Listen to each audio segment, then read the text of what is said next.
Hello, everyone, and welcome back to Nightmare Narratives. I can picture some of you already in bed, maybe some of you just getting home from work. Wherever you are, whatever time it is, I'm glad you're here. If this helps you relax or sleep, please like and subscribe. It means a lot. Now let's get you comfortable, and I'll tell you tonight's story. My name is Mary Catherine Ashworth, but everyone calls me Kate. I've been a ranger at Pine Mountain State Resort Park in eastern Kentucky for 6 years now, and I thought I'd seen everything these old mountains could show me. I was wrong. I grew up in these hills, raised by my coal mining grandparents after my parents died in a car wreck when I was 5. Grandma Ashworth used to tell me stories about the old coal camps, places where whole families lived and worked and died together. She'd talk about the camp children, spirits of kids who never got to grow up. I figured they were just stories to keep me from wandering too far into the woods. After the mining disaster in '76 took my grandfather and 14 other men, I decided to become a park ranger. Someone needed to preserve what was left of our mountain heritage before it all got buried under progress. The job suited me. I liked working with school groups, teaching kids about how their great-grandparents lived. History felt safer than the present sometimes. October in the mountains is my favorite time of year. The leaves turn every shade of fire you can imagine, and the air gets that crisp bite that makes you want to breathe deeper. That particular Tuesday morning started perfect. Sunny skies, temperature in the 60s, ideal weather for the field trip I had planned. Mrs. Rodriguez brought 23 sixth graders from Hazard Elementary to tour the old Blackberry Creek coal camp. The site sits about 8 miles from the nearest active community, tucked back in a hollow where the company built it in 1920. Most of the buildings are gone now, just foundations and a few walls still standing. But you can still see where the company store was, where the school used to be, where families lived in identical white houses lined up in neat rows. "Miss Kate, why did they build the houses so close together?" asked Jen E. Morrison, an 11-year-old with curious brown eyes and pigtails tied with pink ribbons. "Well, Jenny, the coal company wanted to keep all their workers right here where they could watch them," I explained, leading the group past the crumbling foundation of what used to be someone's home. Families rented these houses from the company, bought their groceries at the company store, sent their kids to the company school. Everything belonged to the mining company. The kids scattered to explore, staying within the boundaries I'd set. Mrs. Rodriguez kept count while I pointed out different buildings and explained how life worked in the camp. Normal field trip stuff. Kids asking questions, taking pictures, collecting leaves for their nature journals. But something felt different that morning. Maybe it was how quiet the birds were, or the way the air seemed thicker around certain spots. When we reached the old school foundation, I noticed the temperature dropped about 10 degrees. My breath came out in little puffs, even though the sun was shining bright. "Miss Kate, do you hear that?" Tommy Chen whispered, tugging on my sleeve. I stopped talking and listened. Very faint, like it was coming from far away. I could swear I heard children's voices. Singing, maybe, or reciting something. "Probably just the wind through the trees," I told him, but my voice sounded uncertain even to me. We broke for lunch around noon. The kids spread out on the flat area where the company store used to be, eating sandwiches and drinking juice boxes. Mrs. Rodriguez and I sat on a fallen log, going over the afternoon schedule. "They're really engaged today," she said, watching her students. "Look at Jenny. She's been talking to herself all morning, but she seems happy." I looked over at Jenny. She was sitting by herself near some broken concrete steps, having what looked like a conversation with empty air. Her head tilted like she was listening to someone, then she'd nod and giggle. "Jenny," I called, "you doing okay over there?" She looked up and waved. "I'm fine, Miss Kate, just talking to Susie. She's been showing me where the old schoolroom was." Mrs. Rodriguez and I exchanged glances. "There's no one named Susie on this trip," she murmured. "Probably an imaginary friend," I said, but something cold crawled up my spine. Kids that age still do that sometimes. After lunch, I gathered everyone for the final part of the tour, the old cemetery. It wasn't much to look at, just a flat area behind where the company store used to be. Most of the wooden markers had rotted away decades ago, leaving just faint impressions in the ground. "This is where the Camp families buried their loved ones," I explained. "The coal company didn't provide proper headstones for most folks. If you look close, you can still see some of the old grave sites." That's when Mrs. Rodriguez started counting heads and came up one short. "Jenny," she called. "Jenny Morrison?" We all looked around. No pink ribbons, no curious brown eyes. "She was right here a minute ago," Tommy said, pointing to the broken steps where Jenny had been sitting. "She went with Susie to see something." My ranger training kicked in immediately. "Everyone stay exactly where you are," I commanded, pulling out my radio. "Mrs. Rodriguez, keep the kids together. I'm calling for backup." The radio crackled with static, but dispatch came through clear enough. Search and rescue would be there in 20 minutes. Standard procedure for a missing child in wilderness area. But as I walked over to where Jenny had been sitting, I saw something that made my blood run cold. Her half-eaten sandwich was sitting on what looked like an invisible desk, perfectly arranged like someone had set a place at a table that wasn't there. And next to it, spelled out in coal dust on the broken concrete, were the words, "Welcome to our school." The search teams arrived faster than I expected. State police, volunteer firefighters, then some miners from the active operations down the mountain. Deputy Sheriff Mike Collins took charge, organizing search patterns while I provided information about the terrain and potential hazards. "A lot of old mine shafts back in these hills," warned Billy Fletcher, one of the volunteer searchers. Billy was about 40, born and raised in these mountains. Some of them openings are covered over with brush, easy for a kid to fall through without seeing it coming. We started with the most logical areas, the paths Jenny might have taken from where she was last seen. The search dogs picked up her scent immediately, following a clear trail from the concrete steps toward the old school foundation. But then something strange happened. The dogs stopped dead about 50 feet from the ruined building. Both German shepherds sat down and refused to go further, whining and backing away from an area that looked no different from anywhere else. "What's wrong with them?" Mrs. Rodriguez asked, watching the dogs strain against their leashes in the opposite direction. "Sometimes animals pick up on things we miss," said Collins diplomatically. But I could see the confusion in his face. These were experienced search dogs. They didn't spook easily. I decided to follow Jenny's trail myself. Her small footprints were clear in the soft soil, heading straight toward the school foundation. Size 4 sneakers, distinctive waffle pattern on the soles. Easy to track, until they weren't. The footprints ended at the edge of what used to be the school's front steps. Not faded or obscured, they just stopped, like Jenny had vanished into thin air. I knelt down and studied the ground carefully. No signs of struggle, no indication she'd been carried away. The tracks simply ended. "This doesn't make sense," I muttered, examining every inch of soil around the area. That's when I heard it clearly for the first time, children's voices coming from somewhere below my feet. Faint but unmistakable, like a classroom full of kids reciting their lessons. A is for apple, B is for ball, C is for cat. I pressed my ear to the ground. The voices were definitely coming from underground, somewhere beneath the old school foundation. But according to the historical records, there had never been a basement under the schoolhouse. "Deputy Collins," I called, "I need you to hear this."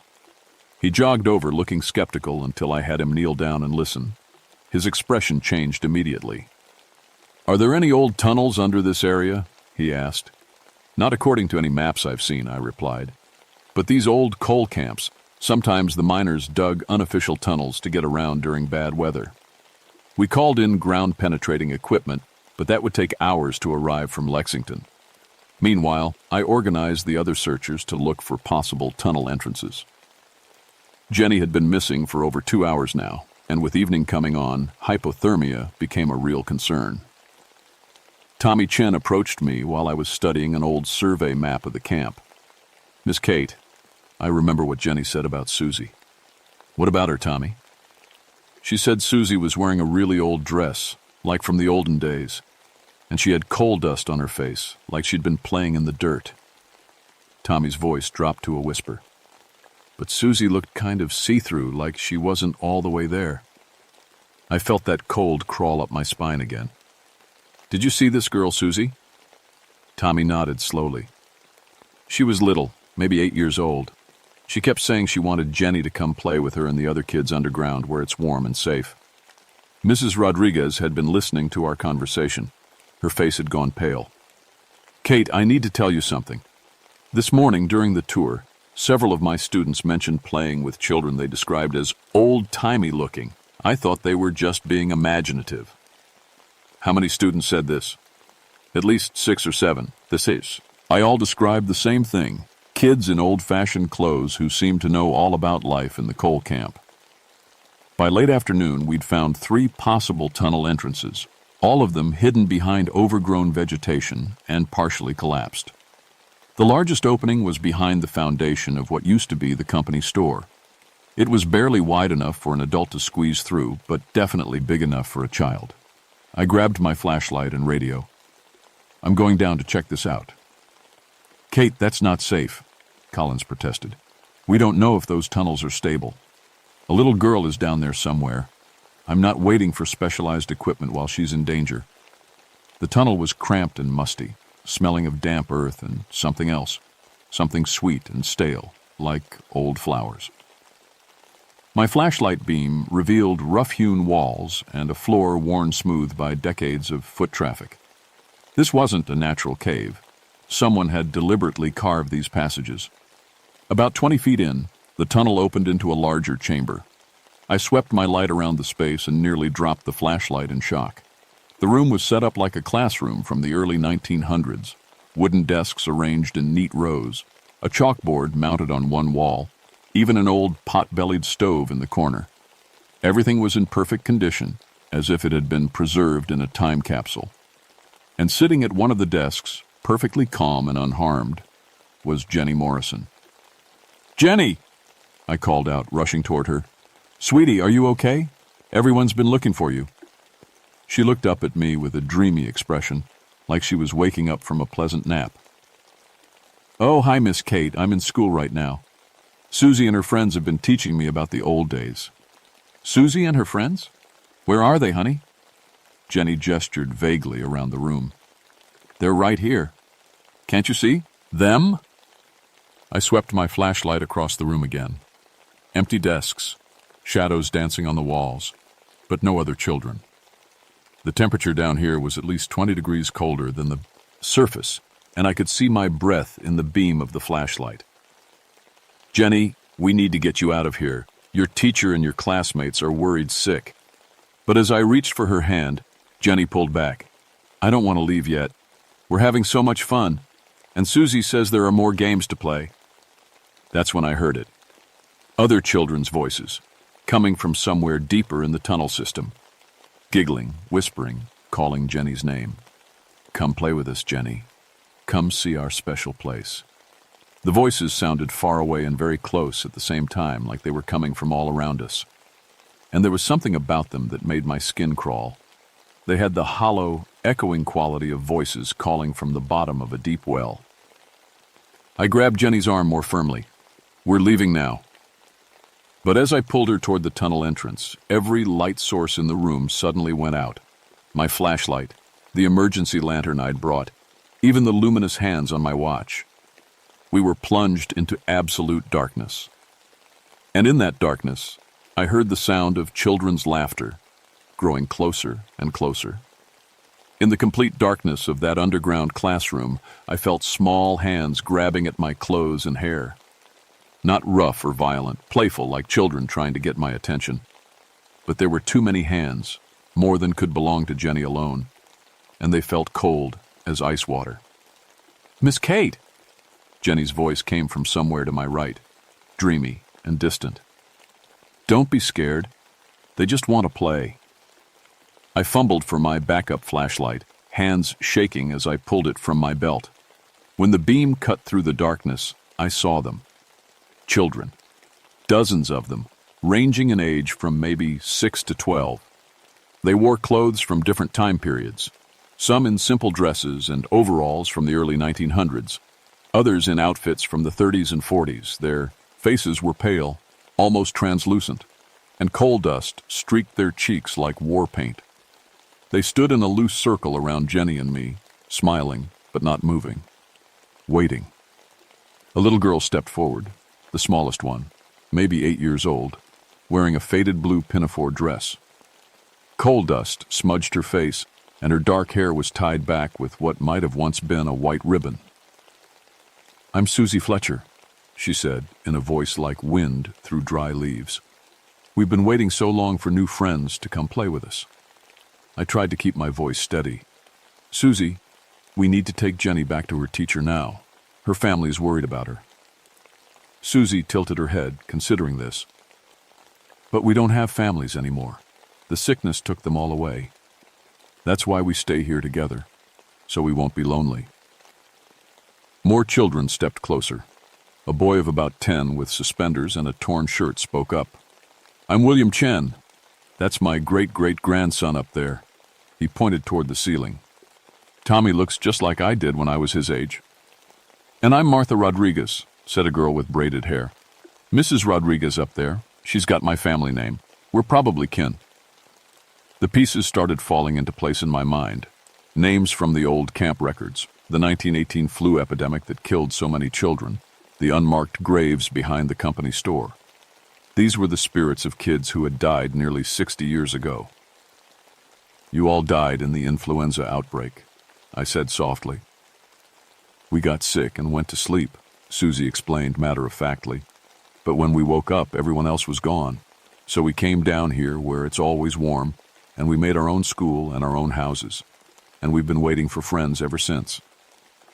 Jenny stood up from her desk, moving like she was sleepwalking. "They've shown me how to play games from the old days, jacks and marbles and ring-around-toe." "Hey, Rosie. It's so much fun, Miss Kate." I noticed that Jenny's pink ribbons had changed to faded white ones, just like Susie's. Her modern clothes looked somehow duller, more old-fashioned, than they had an hour ago. "We should go back now, Jenny," I said, trying to keep the urgency out of my voice. But Susie shook her head. "She can't leave yet. None of them can leave yet. We're in the middle of a game." "What do you mean, none of them?" Susie smiled, and it was the most chilling thing I'd ever seen. A sweet, innocent expression on a face that belonged to a child who had been dead for 60 years.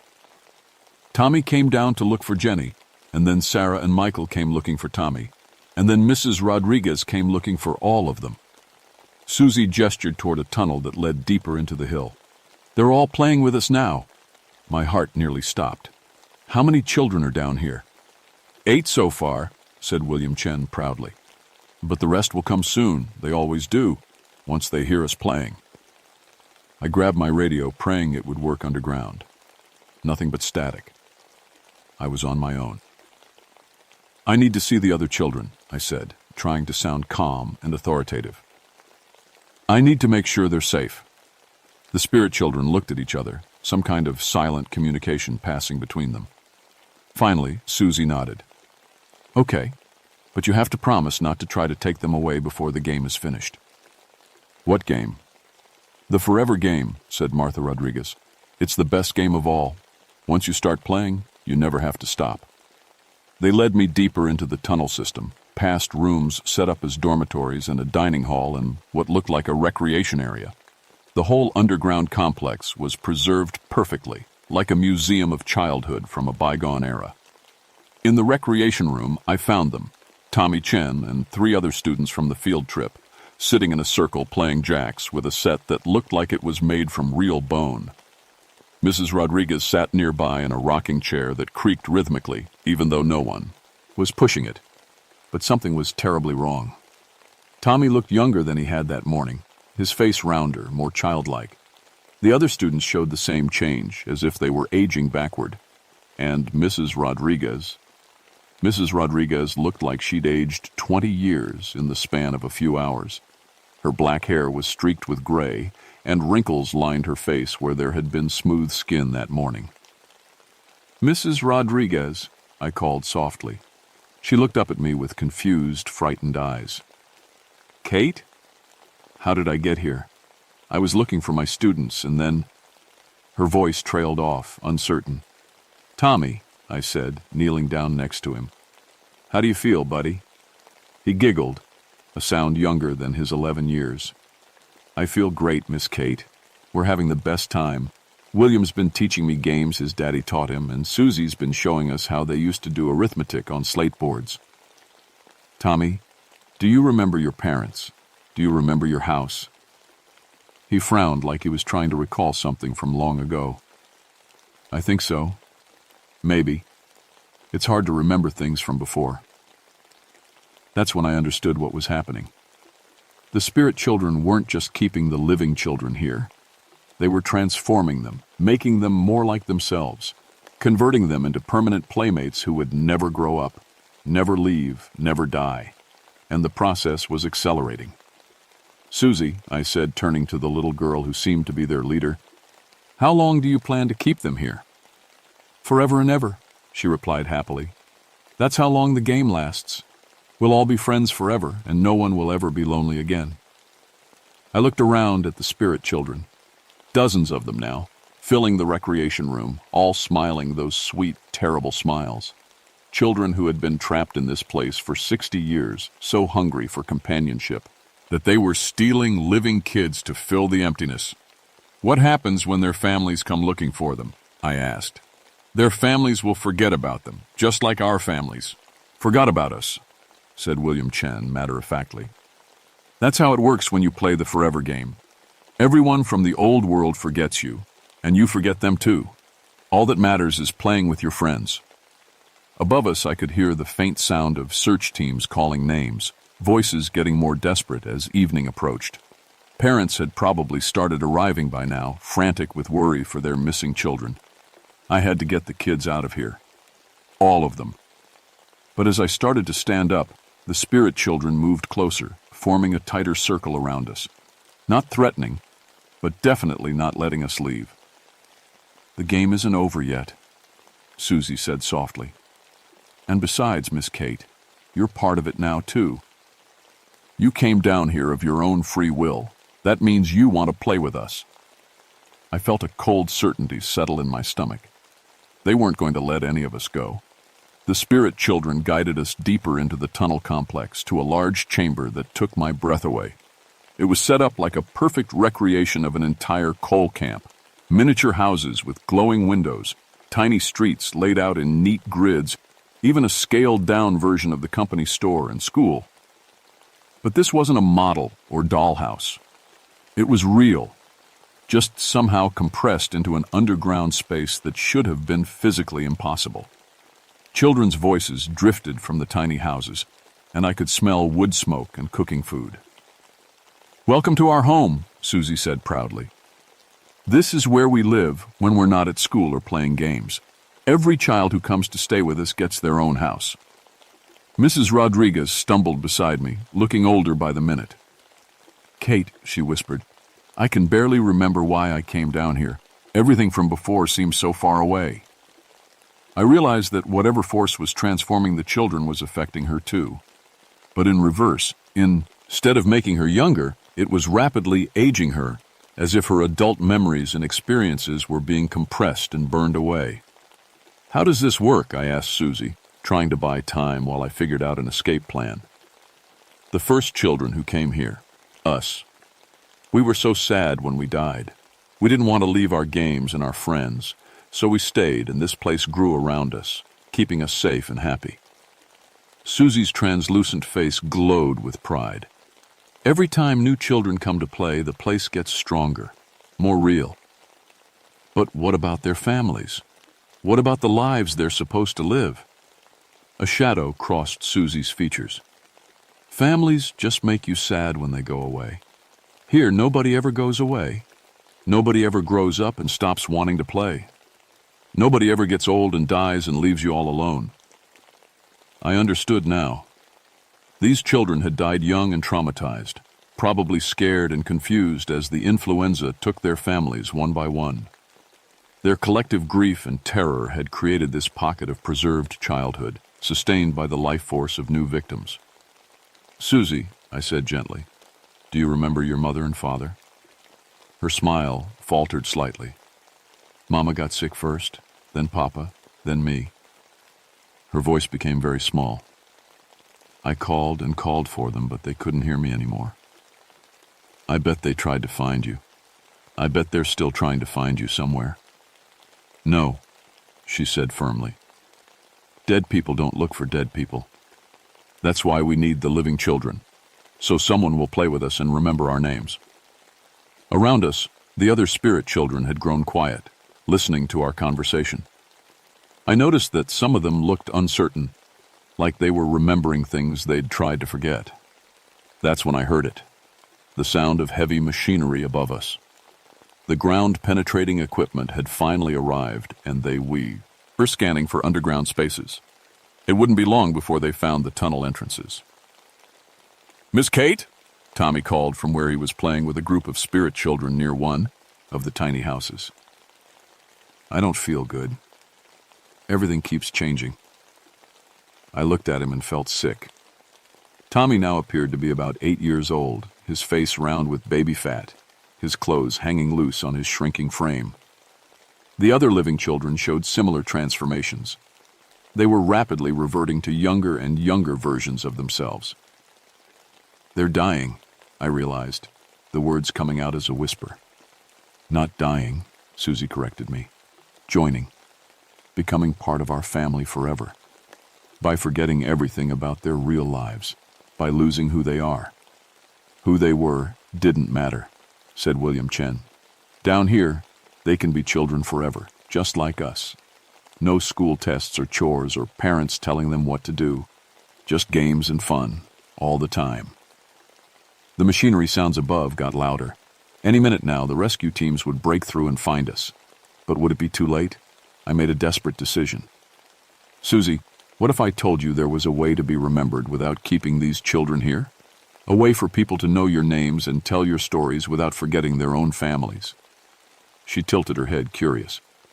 What do you mean? Up there, in the world you came from, people study history. They learn about children like you, brave kids who lived through hard times. If I promised to make sure everyone remembers the children of Blackberry Creek Coal Camp, would you let these kids go back to their families? The other spirit children murmured among themselves, considering this. But then we'd be alone again, said Martha Rodriguez. We'd have nobody to play with. You'd have each other, just like you did before. And every year, I'd bring school children to visit and learn about how you lived. They'd know your names, know your stories. You'd never be forgotten. It's not the same as having friends to play with all the time, Susus, I said sadly. Above us, I heard the sound of drilling. The rescue teams were breaking through. Susie, I said urgently, do you remember what it felt like when your parents died? How much it hurt to lose them? Her translucent eyes filled with tears. It was the worst feeling in the whole world. That's what those children's parents are feeling right now. That's what Mrs. Rodriguez's family is feeling. You're making other people hurt the same way you hurt. The spirit children looked at each other, and I could see the conflict in their faces. They wanted friends, wanted not to be alone, but they also remembered the pain of loss. If we let them go, Susie asked quietly, do you promise to come back? Do you promise to remember us? I promise. Every year, I'll bring students to learn about the coal camp children. Your names will be on a memorial. Your stories will be told.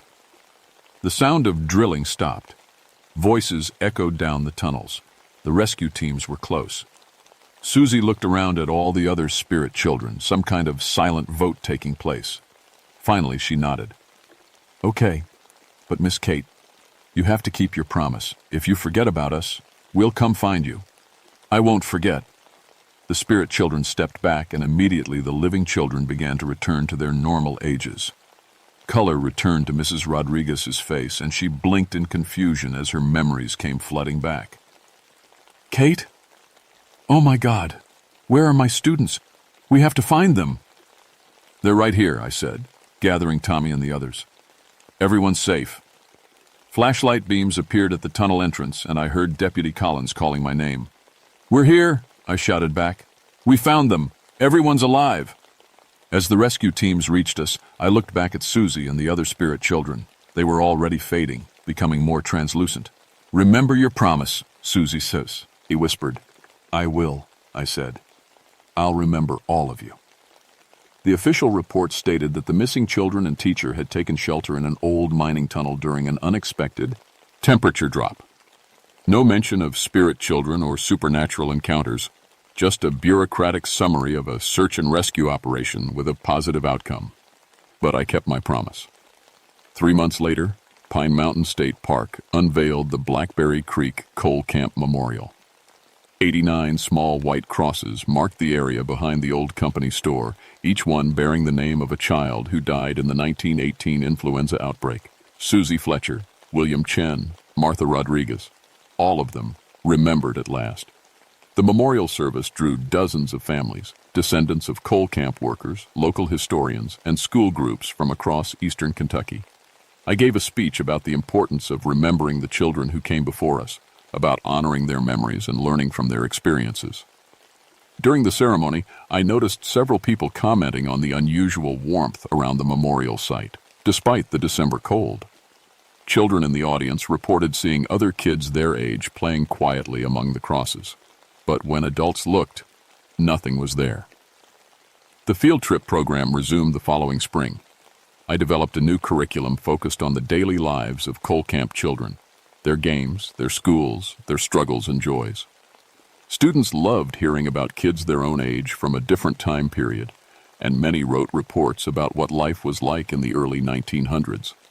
Jenny Morrison, fully recovered from her experience, wrote a particularly moving essay about the importance of friendship and remembering people who have passed away. Tommy Chen started a local history club at his middle school. Mrs. Rodriguez requested to bring her classes back to the coal camp site every year. None of them remembered the supernatural events clearly. Their memories were hazy, dreamlike. But they all felt a connection to the place and its history that went beyond normal educational experience. I still hear the children sometimes, especially during school visits. Faint laughter echoing from empty foundations, the sound of games being played just out of sight. But it's not frightening anymore. It's peaceful, like the sound of kids playing in a distant playground. The tunnel system was officially sealed after a safety inspection revealed unstable conditions. The entrances were covered with concrete and marked with warning signs. But I know the children are still down there, in their preserved pocket of eternal childhood. Only now they're content to play among themselves, secure in the knowledge that they haven't been forgotten. Other park rangers started reporting similar incidents at historical sites across Appalachian coal country. Children glimpsed in period clothing at abandoned mining towns, voices of kids reciting lessons in the ruins of old schoolhouses, playground games continuing long after the playgrounds had crumbled away. I was quietly recruited to consult on these cases, helping to establish memorial programs, creating educational initiatives that honored the memories of historical child victims. It became an unofficial network of rangers and historians dedicated to giving voice to the forgotten young. The work changed me. I developed a sensitivity to places where children had lived and died, an ability to sense lingering grief and unfinished childhood. It's not a gift I would have asked for, but it's one I've learned to use responsibly. Last month marked the 5th anniversary of the Blackberry Creek Memorial. During the ceremony, a little girl in the audience tugged on my sleeve and pointed toward the white crosses. "Miss Kate," she whispered, "who are those kids playing over there?" I looked where she was pointing and saw them clearly for just a moment. Susie Fletcher and her friends playing ring around. The rosy among the memorial crosses, their laughter carried on the mountain wind. "Those are the coal camp children," I told her. "They're playing because they know they're remembered." The little girl nodded solemnly, as if this made perfect sense.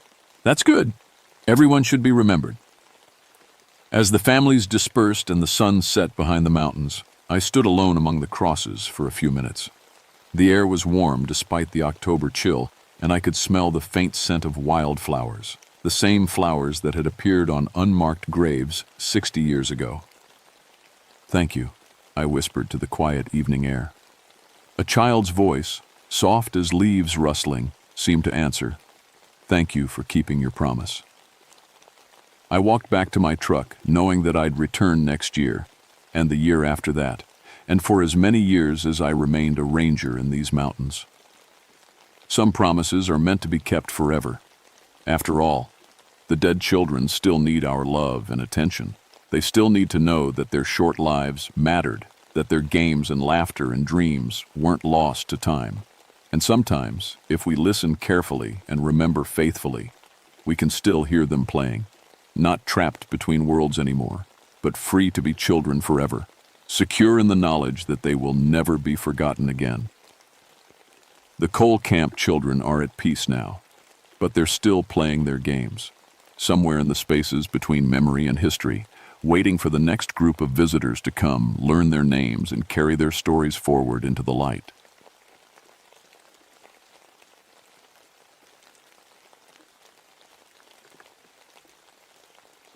My name is Elizabeth Moonrunner, but everyone calls me Liz. I've been a park ranger in the Great Smoky Mountains for 9 years now, and I thought I'd seen everything these old hills could throw at me. Lost hikers, angry bears, the occasional crazy person trying to camp where they shouldn't. But nothing prepared me for what happened during the February full moon of 1984. The call came in at 6 a.m. on a Tuesday. Ray Thompson, my supervisor, sounded tired over the radio. "Liz, we've got a situation up at Spence Field. A couple of backpackers got attacked by what they're saying was a giant wolf." I almost laughed. "Ray, you know there haven't been wolves in these mountains since the 1930s. Probably just a big dog or a black bear." That's what I figured too, but the male victim, Mark Kim, is in the hospital with bite wounds like nothing I've ever seen.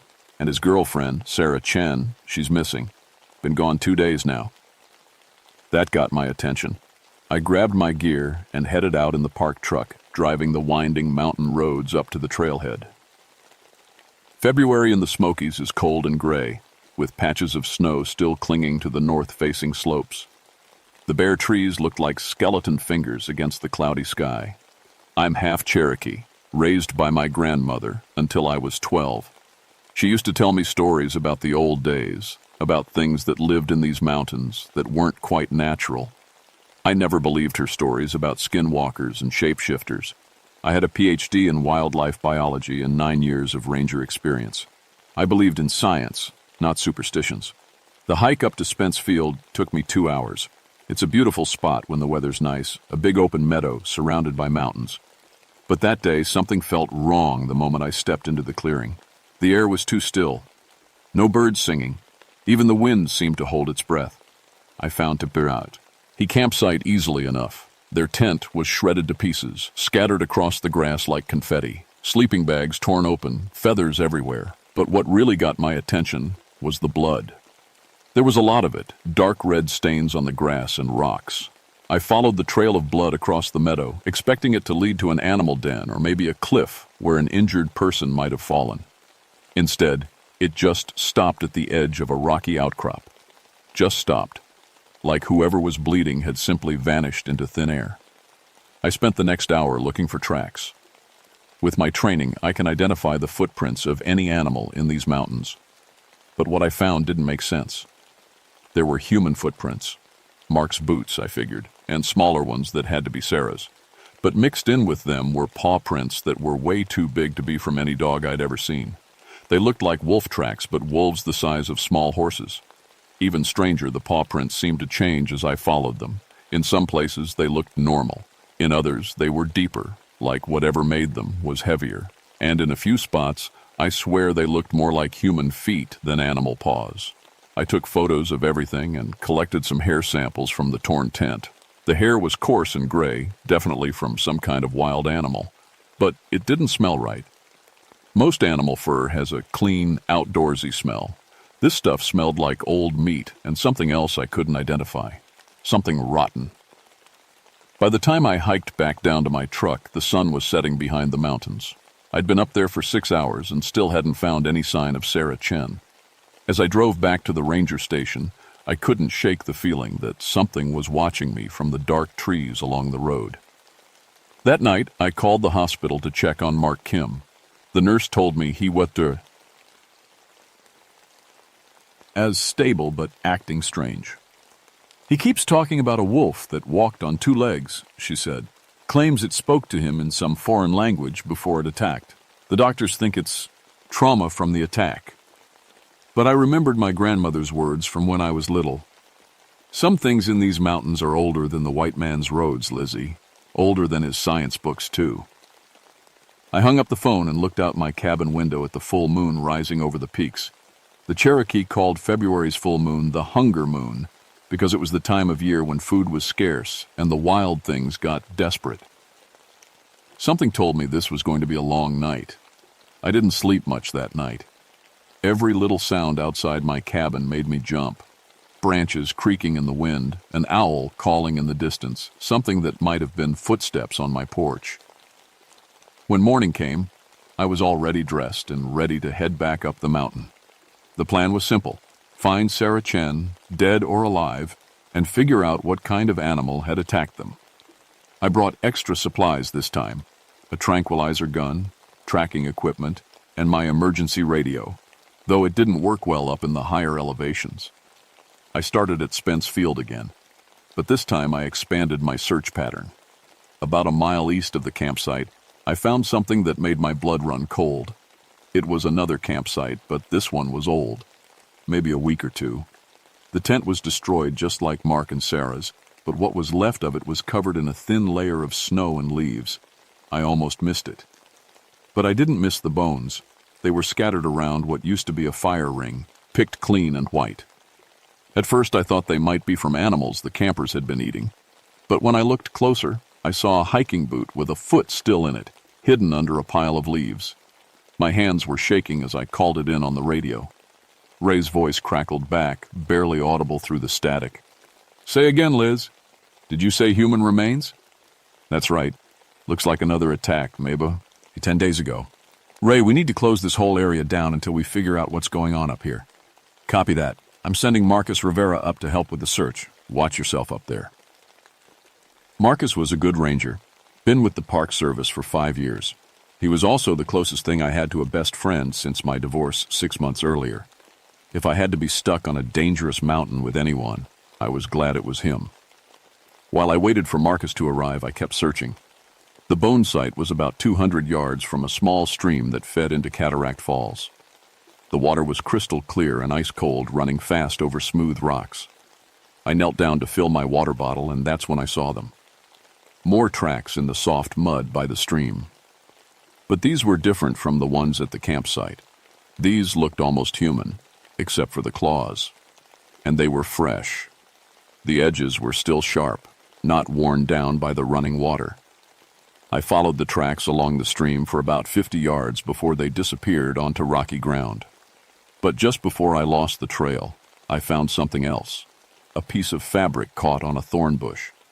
It was red nylon, the same color as the jacket Sarah Chen had been wearing according to the missing person report. "Sarah?" I called out, my voice echoing off the rocks. "Sarah, if you can hear me, I'm here to help." The only answer was the sound of water running over stones and the wind in the bare branches above me. But I had the strangest feeling that something was listening. Marcus arrived just before noon, huffing and puffing from the steep hike up. He was carrying a backpack full of search and rescue gear, including a portable radio that might work better than mine. "Jesus, Liz," he said when I showed him the bone site. "What kind of animal does this?" "I don't know. The bite marks are consistent with a large predator, but the behavior is all wrong. Bears don't hunt humans like this. Neither do mountain lions."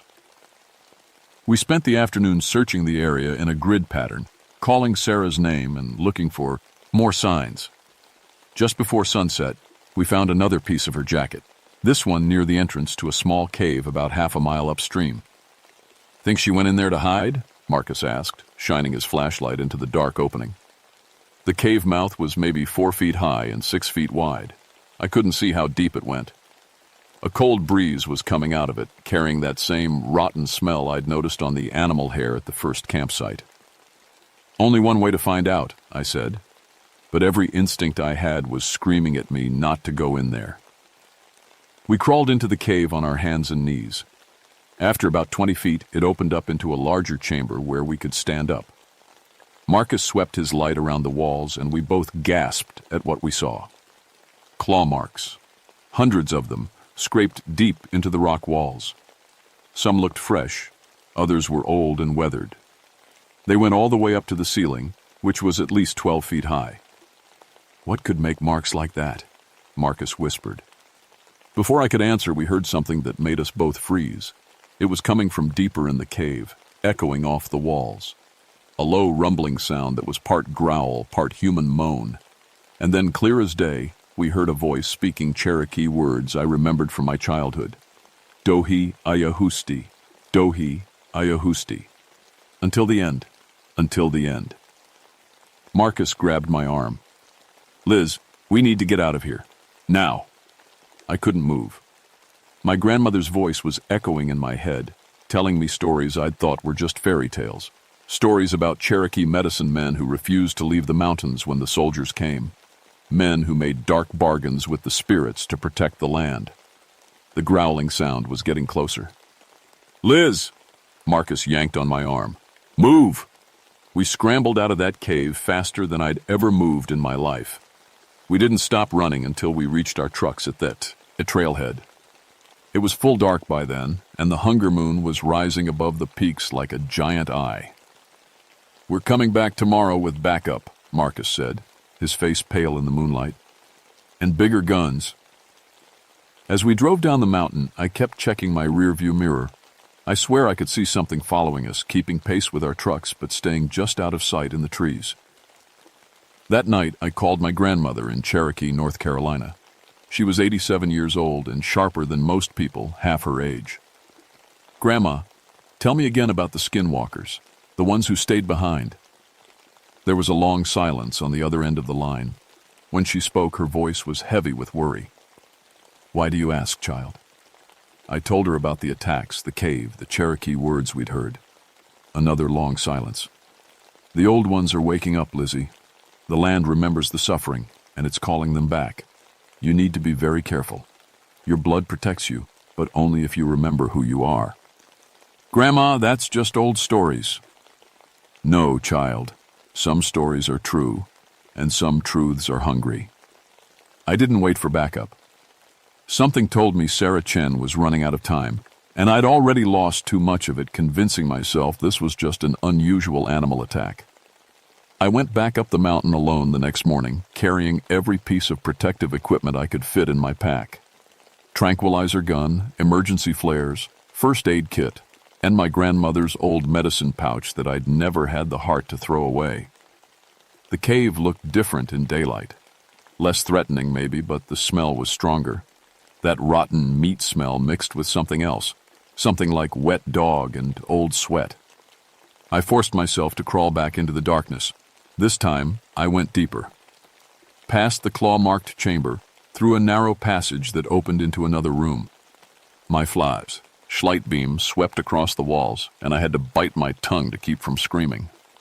The walls were covered with drawings, old Cherokee symbols mixed with cruder pictures that looked like they'd been scratched into the rock with claws.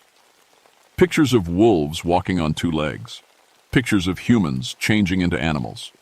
And in the center of it all, a figure with the head of a wolf and the body of a man, surrounded by smaller figures that might have been people or might have been prey. But that wasn't the worst part.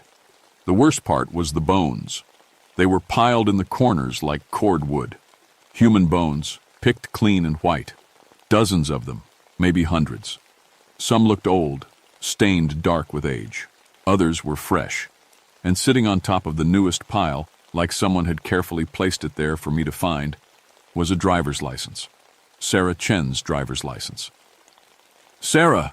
I called out, my voice cracking with fear and hope. "Sarah, are you in here?"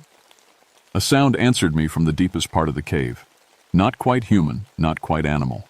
A whimpering, pleading sound that raised every hair on my arms. I followed the sound deeper into the mountain. The cave system was bigger than I'd imagined, with passages branching off in all directions. Some were too small to crawl through. Others disappeared into darkness that my flashlight couldn't penetrate. I found her in a chamber about the size of my living room. Sarah Chen was alive, but barely. She was curled up in a corner, naked and shivering, covered in scratches and bite marks. Her hair was matted with mud and blood, and her eyes had a wild look that I'd seen before in animals caught in traps. "Sarah? My name is Liz. I'm a park ranger. I'm here to get you out." She looked at me but didn't seem to understand. When I moved closer, she backed away and made that whimpering sound again. It's okay. You're safe now. I'm going to... A growl cut me off, deep and threatening, coming from the passage behind me. I spun around and saw eyes reflecting my flashlight beam. Yellow eyes, way too high off the ground to belong to any normal animal. Get behind me, Sarah, I whispered, pulling out my tranquilizer gun with shaking hands. The thing in the passage stepped into the light, and I understood why Mark Kim thought he was hallucinating in the hospital. It was a wolf, but wrong. Too big, maybe 7 feet tall when it reared up on its hind legs. Its front paws had fingers, not quite human, but close enough to use tools, to open tent zippers, to arrange bones in piles. But the worst part was its face. Under the wolf features, I could see human intelligence, human knowledge, and when it spoke, the voice was like nothing I'd ever heard. "Tsiyuhi," it said in Cherokee. "Welcome home, daughter of the people." I nearly dropped my gun. "You can talk. I can do many things the white man's science cannot explain." The creature's voice was like gravel in a blender, but the words were clear. "You smell of our blood, but you serve their law." "I don't know what you're talking about. I just want to help this girl." The wolf thing laughed, a sound like breaking glass. "This girl took from sacred ground. She and her mate pitched their tent on the bones of my family. They cooked their food with wood from trees that grow in my children's graves." I looked back at Sarah. She was watching our conversation with those wild eyes, but she seemed to understand what was happening. "That doesn't give you the right to hunt people." "Hunt?" The creature stepped closer, and I could smell the death on its breath. "I do not hunt, granddaughter. I collect what is owed. 150 winters I have walked these mountains, gathering the debt your people abandoned when they let the soldiers drive them away." My grandmother's stories came flooding back. The Cherokee medicine man who refused to join the Trail of Tears, who stayed behind to guard the sacred places and made a bargain with dark spirits to give him the strength to protect the land forever. "You're Kituwa," I whispered. "You're the one from the stories." "Stories." He spit the word like it tasted bad. "The white people turned our history into stories, our warnings into fairy tales. But the mountains remember, even if our children have forgotten." Behind him I could see other shapes moving in the darkness, more eyes reflecting my light. The pack he'd gathered over the years, people like Sarah who'd been changed by his bite. "Sarah isn't Cherokee," I said. "She didn't abandon anything." "But you did." Kitua's yellow eyes fixed on mine. "You serve their government. You protect their tourists. You let them desecrate our ancestors' bones for their vacation photos. I protect the land, same as you." "No, child. You protect their access to the land. There is a difference." More growls from the darkness. I could hear footsteps, some on 4 legs, some on 2. The pack was surrounding us. "Your grandmother's blood protects you from my bite," Kitua said, "but it will not protect her."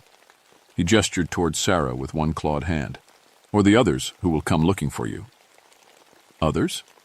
"Your ranger friend, your supervisor. The soldiers they will send when you do not return. I will take them all, and they will help me reclaim what was stolen." I thought about Marcus, probably wondering why I wasn't answering my radio. About Ray Thompson, who'd trusted me to handle this situation. About all the innocent campers and hikers who had no idea what was waiting for them in these mountains. "What do you want?" I asked. Kitua smiled, showing teeth like broken glass. "I want you to choose, granddaughter. Will you stand with your grandmother's people, or with the ones who drove us from our homes?" Before I could answer, Sarah Chen screamed. Not the weak whimper she'd been making before, but a long, howling sound that echoed off the cave walls. When I turned to look at her, she was changing. Her fingernails were growing longer, turning into claws. Her face was stretching, becoming more animal than human. Coarse hair was sprouting from her arms and shoulders. "The hunger moon grows stronger," Kitua said. "Soon she will be one of us, as will all who taste my gift." I raised the tranquilizer gun, but my hands were shaking so bad I could barely aim it. Choose quickly, granddaughter. My pack grows restless. The transformation didn't take long. 1 minute, Sarah Chen was a terrified college student. The next, she was something out of my grandmother's darkest warnings. She moved like a wolf, but thought like a human, the worst of both worlds combined. She came at me with claws extended and teeth bared, moving faster than anything human had a right to move. I pulled the trigger on the tranquilizer gun, but the dart bounced off her hide like it was made of stone. Iron and drugs have no power here, Kituwa said. He sounded almost sad. This is the old world, child. Your science cannot help you. Sarah's claws raked across my arm, tearing through my jacket like paper. The pain was sharp and immediate, but what scared me more was that I could feel something else in the wounds, something hot and burning, like infection setting in fast. I stumbled backward, pulling out an emergency flare and igniting it. The sudden red light made all of them recoil, snarling and covering their eyes. Fire, I said. You don't like fire. Fire is sacred to the Cherokee, Kituwa said. It cannot be used to harm the people. But I wasn't Cherokee, not completely. I was half white, half Cherokee, caught between two worlds, just like I'd always been. The flare stayed bright in my hands. Using the light to keep them back, I started moving toward the cave entrance. If I could get outside, maybe I could call for help. Maybe Marcus would come looking for me. But I'd gone maybe 20 feet when I heard voices echoing down the tunnels. Human voices calling my name. Liz! Liz, where are you? And it was Marcus, and he wasn't alone. I could hear at least 2 other people with him. No, I whispered. Stay away. But they were already in the cave system, following my flashlight marks, and the sound of the flare. I could hear them getting closer, their voices bouncing off the rock walls. More gifts, Kituwa said, and his pack started moving toward the sounds. I had maybe 30 seconds to decide. I could run for the entrance, try to warn Marcus and whoever was with him. But that would mean leaving Sarah and any other victims behind. Or I could go deeper into the caves and try to find another way out. But that meant letting the pack hunt my friends. My grandmother's medicine pouch felt warm against my chest. Without really thinking about it, I pulled it out and opened it. Inside were things I'd never paid much attention to. Dried herbs, small stones, a piece of carved bone. But there was something else.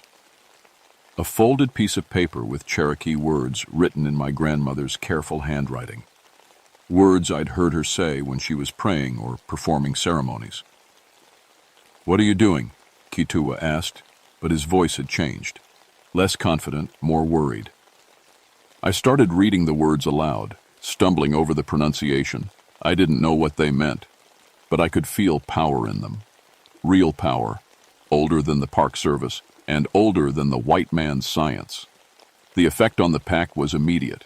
They started backing away, whimpering and covering their ears. Even Kituwa looked uncertain. You do not know what you are doing, child.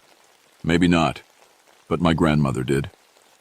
I kept reading, my voice getting stronger as I went. The words seemed to come easier now, like muscle memory from all those ceremonies I'd watched as a kid without understanding what was happening. The pack retreated to the far end of the chamber, but they couldn't run. Something about the ceremony was holding them there, forcing them to listen. Liz! Marcus's voice was closer now, too close. Stay back, I shouted. Don't come in here. But I could hear footsteps in the passage.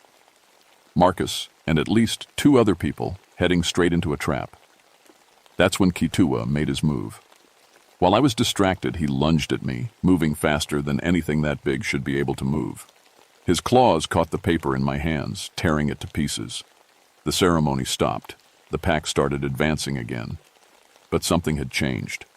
The scratches on my arm from Sarah's attack weren't burning anymore. They were healing. The bleeding already stopped.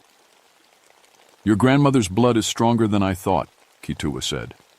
But it will not save your friends. The pack flowed past me like water, heading for the tunnel where Marcus's voice was coming from. I heard shouts, then screams, then the unmistakable sound of gunfire.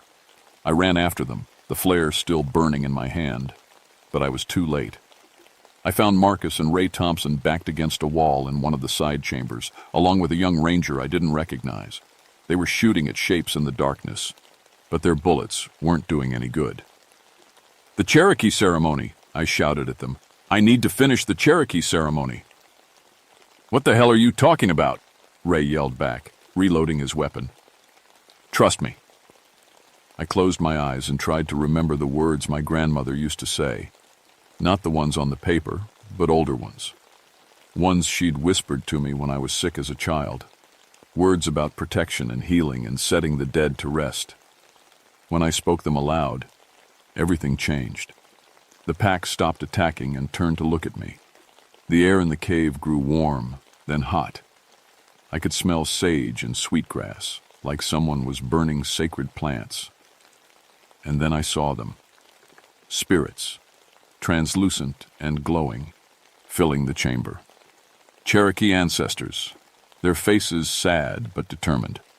They moved between me and the pack, forming a barrier of light and memory. Kituwa howled in age and despair. "I did this for you, for all of you." One of the spirits stepped forward, an old woman wearing traditional Cherokee clothing. She looked at Kituwa with eyes full of love and sorrow. "My son," she said in Cherokee, "your pain has lasted long enough. They drove us from our homes. They destroyed our sacred places. And you have become the very thing that drove us away, a creature that hunts and kills without mercy." Kituwa fell to his knees, the wolf features melting away to reveal the man underneath. He was ancient, his face lined with grief and exhaustion. "I only wanted to protect what was ours."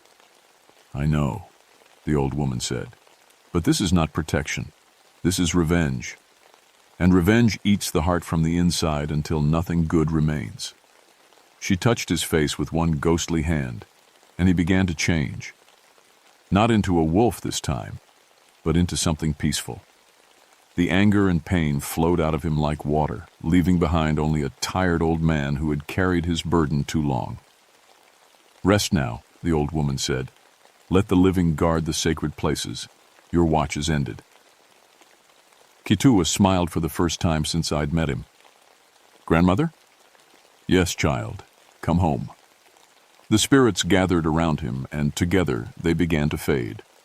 As they disappeared, I felt something change in the cave. The wrongness was lifting. The oppressive weight of old grief and anger was finally letting go. The pack collapsed where they stood. Sarah Chen and all the others were human again, unconscious but breathing. The curse was broken. Sarah Chen spent 3 weeks in the hospital, but she recovered completely. So did the others we found in the caves. 12 people who'd been missing over the past 5 years, all presumed dead. They had no memory of their time as part of the pack, which the doctors said was probably a mercy. The official report blamed everything on a gas leak in the cave system that caused hallucinations and violent behavior. The missing persons were explained as people who'd gotten lost in the caves and suffered from exposure and trauma. The deaths were attributed to wild animal attacks. Nobody mentioned skinwalkers or Cherokee curses in any of the paperwork. Marcus quit the Park Service a month later. He moved to Florida and got a job with the Wildlife Service there, as far from the mountains as he could get. We still talk sometimes, but we never discuss what happened in those caves. Ray Thompson took early retirement. Before he left, he pulled me aside and told me the Park Service was starting a new program, working with tribal councils to identify and protect Native American sacred sites. He recommended me for the position. "Some places need special guardians," he said, "people who understand both worlds." I took the job. It meant traveling all over the country, working with different tribes to preserve sacred sites and prevent the kind of tragedy that had created Kituwa in the first place. It also meant embracing the Cherokee side of my heritage that I'd spent years trying to ignore. My grandmother was proud, but not surprised. "The ancestors knew what they were doing when they chose you," she said. "Some bridges can only be built by people who belong on both sides." I still patrol the Smokies sometimes, especially during the full moons. The mountains are peaceful now, but I know that peace has to be protected. There are other sites, other wounded places where old pain has festered into something dangerous. The cave system where Kituwa made his stand was sealed off and designated as a Cherokee cultural preservation site. No more campers pitch their tents on ancient burial grounds. No more hikers build fires with wood from sacred groves. But sometimes, on quiet nights when the moon is full, I still hear howling in the distant mountains. Not the angry, hungry sound of the pack, but something sadder and more human. The sound of spirits saying goodbye, finally ready to rest. The Cherokee have a saying, the land remembers everything. The bad and the good, the pain and the healing. My job now is to make sure the memory includes both, so the dead can finally find peace and the living can learn from their mistakes. The hunger moon still rises every February, but it's not hungry anymore. It's watchful, keeping an eye on the ancient places and the people sworn to protect them. And I keep my grandmother's medicine pouch with me always, because some truths are too important to forget, even when they're frightening. Especially then. The mountains are listening, and now I know how to listen back.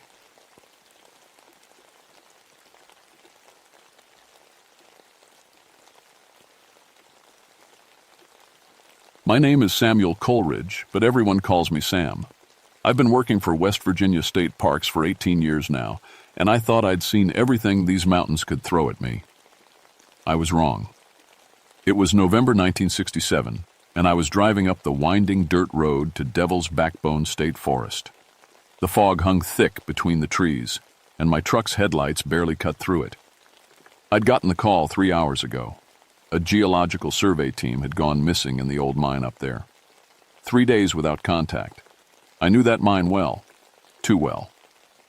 My grandfather died in those tunnels back in 1907, crushed in the Monongah disaster.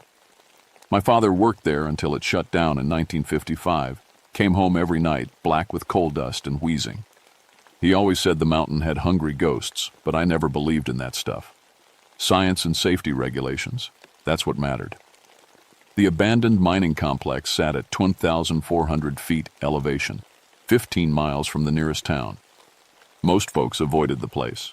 The company that owned it went bankrupt after too many black lung lawsuits, and the government was trying to clean up the mess they left behind. Strip-mined slopes, poisoned water, ground that could cave in without warning. It was a death trap. I parked my truck next to the main entrance and grabbed my equipment. Hard hat, safety rope, methane detector, emergency radio, standard search and rescue gear. The missing team was led by Dr. Patricia Wells, a geology professor from the State University. Smart woman, experienced with dangerous terrain. If she was in trouble, it was serious trouble. The mine entrance yawned like a black mouth in the mountainside. Rusted metal signs warned of danger in faded letters. I clicked on my flashlight and checked my methane detector. The readings looked normal, but something felt wrong. The air was too still, too quiet. Even the birds' honk had stopped singing. I'd been in hundreds of abandoned mines, but this one always made my skin crawl. The local Cherokee had stories about this place, said it was cursed ground, a place where the dead couldn't rest.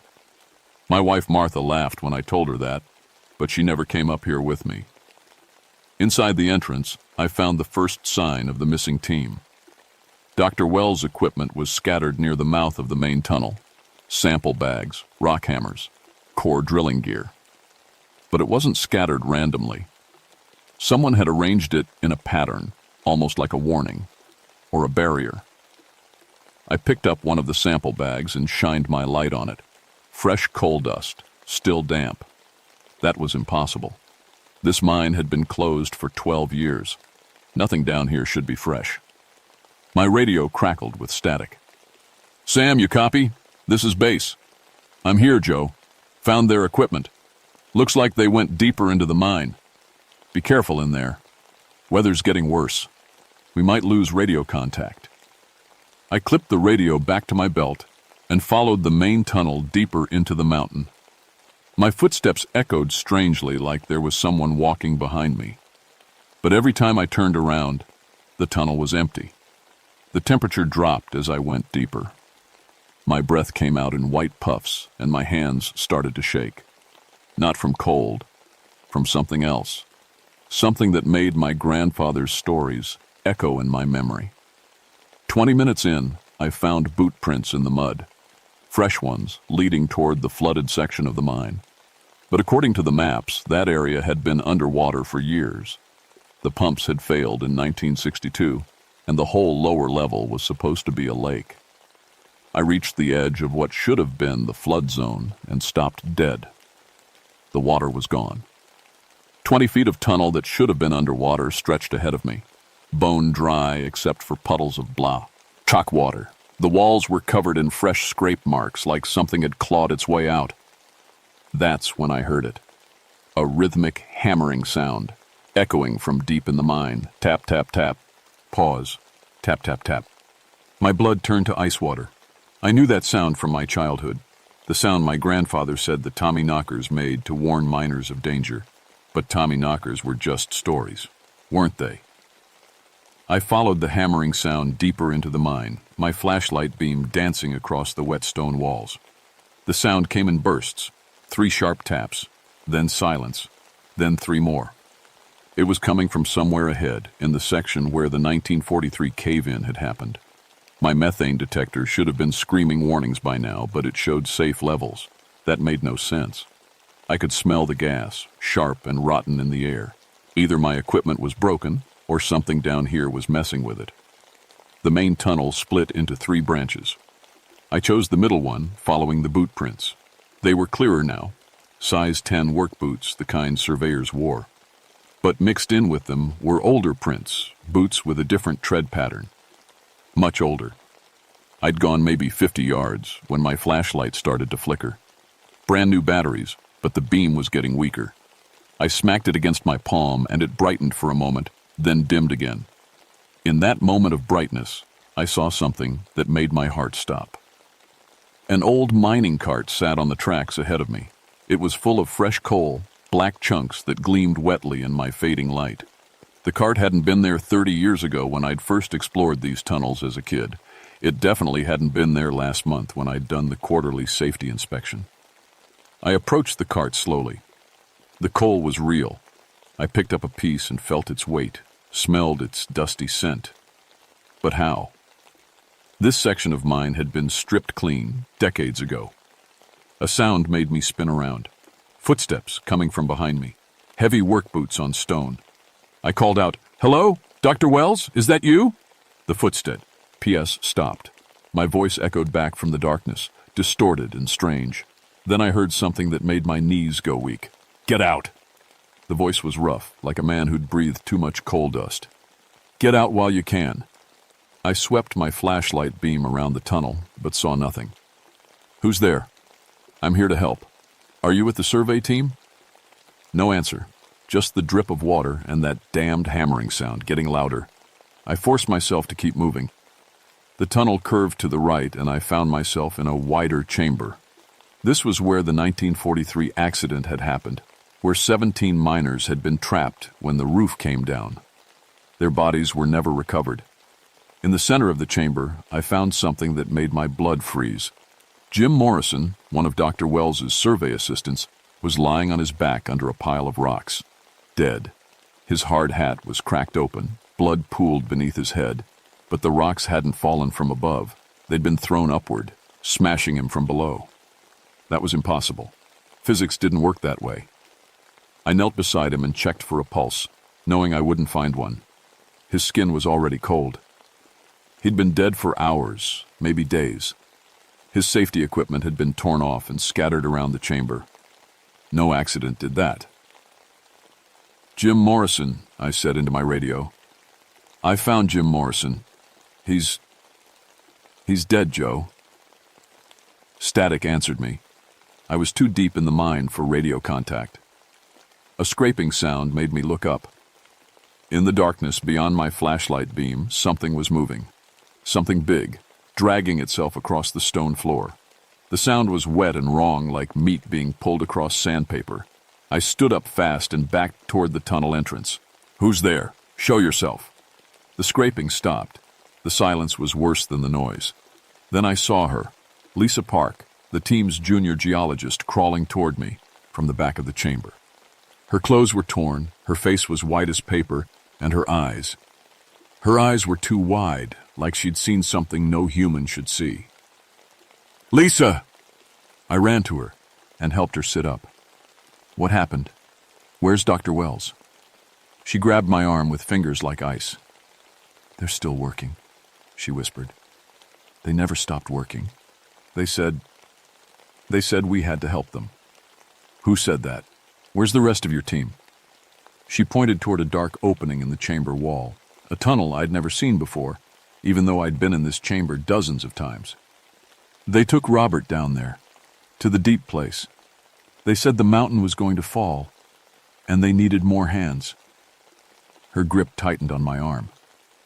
"Sam, there are people down there, dead people. But they're still mining, still digging. They've been digging for 20 years. I helped her to her feet. She was shaking so hard she could barely stand. "Lisa, we need to get you out of here. You're in shock." "No!" She pulled away from me. "You don't understand. They're trying to save us. All of us. The whole valley. They said if they stop working, if they stop holding it up." She gestured toward the ceiling. "It all comes down. Everything comes down." I looked where she was pointing and felt my stomach drop. Fresh cracks ran across the chamber ceiling, spreading outward like spider webs. They weren't there the last time I'd been in this chamber. The mountain was shifting, settling, finding new ways to collapse. The hammering sound started again, coming from the dark tunnel Lisa had pointed to. But now it wasn't just one hammer. It was dozens, working in rhythm, echoing through the stone like a heartbeat. "They want to talk to you," Lisa said. Her voice was getting stronger, but her eyes were still wrong. "They know who you are, Sam. They know your family, your grandfather, your father. They remember." A light appeared in the dark tunnel. Not electric light, something older, softer, like a candle or an oil lamp, the kind of light miners used before electric safety lamps. And carrying that light, walking toward us with slow, steady steps, was a man in mining clothes. Old-fashioned clothes, the kind my grandfather wore in the photos on our mantelpiece. The man's face was pale and drawn, covered in coal dust. When he smiled, his teeth were black. "Samuel Coleridge," he said, and his voice echoed from everywhere and nowhere. "We've been waiting for you." The dead miner stepped into my flashlight beam, and I got my first clear look at him. His name tag read T. Kowalski, shift foreman, in faded letters. His work clothes were from the 1940s, canvas overalls, thick leather boots, a cloth cap instead of a hard hat. Coal dust was ground so deep into his skin it looked like tattoos. But it was his eyes that made me want to run. They glowed with the same soft light as his lamp, and when he looked at me, I felt like he could see right through to my bones. "Don't be afraid, boy," Kowalski said. "Your grandpappy used to work with me. Good man, Joe Coleridge. Died too young in that Monongah business." He shook his head sadly. "But he's not here. This is our mountain, our mine. We died here, so we stay here." Lisa grabbed my arm again. "He's been trying to explain it to us. They all have. There are 17 of them, the ones who died in the cave-in. They've been working down there ever since, holding up the mountain." "That's impossible," I said, but my voice shook.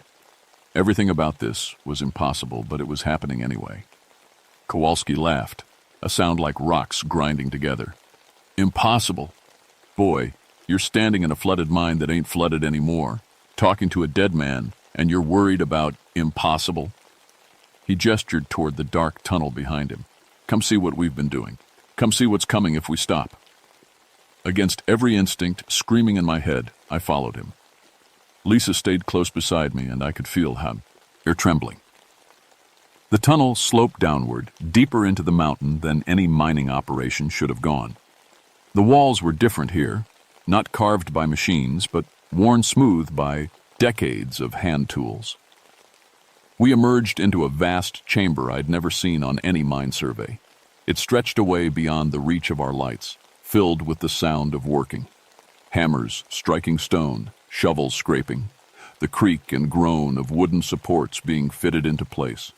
And everywhere, moving through the darkness like pale ghosts, were the miners. 17 men in old work clothes, their faces gray with coal dust and death. Some carried the flickering oil lamps, others worked in complete darkness. They moved with purpose, shoring up weak spots in the ceiling, clearing rubble from cave-ins that seemed to happen constantly. In the center of the chamber, Dr. Patricia Wells sat on a wooden crate, drawing furiously in a notebook. Her hair was white with stone dust, and her eyes had the same too-wide look as Lisa's. When she saw me, she jumped up and ran over. "Sam, thank God you're here. You have to see what they've shown me." She thrust the notebook at me. The pages were covered with geological diagrams, charts showing rock formations and stress points. The whole mountain is unstable. Has been since the original mining operation. These men, they died trying to prevent a catastrophic collapse, and they're still trying. I looked at the diagrams.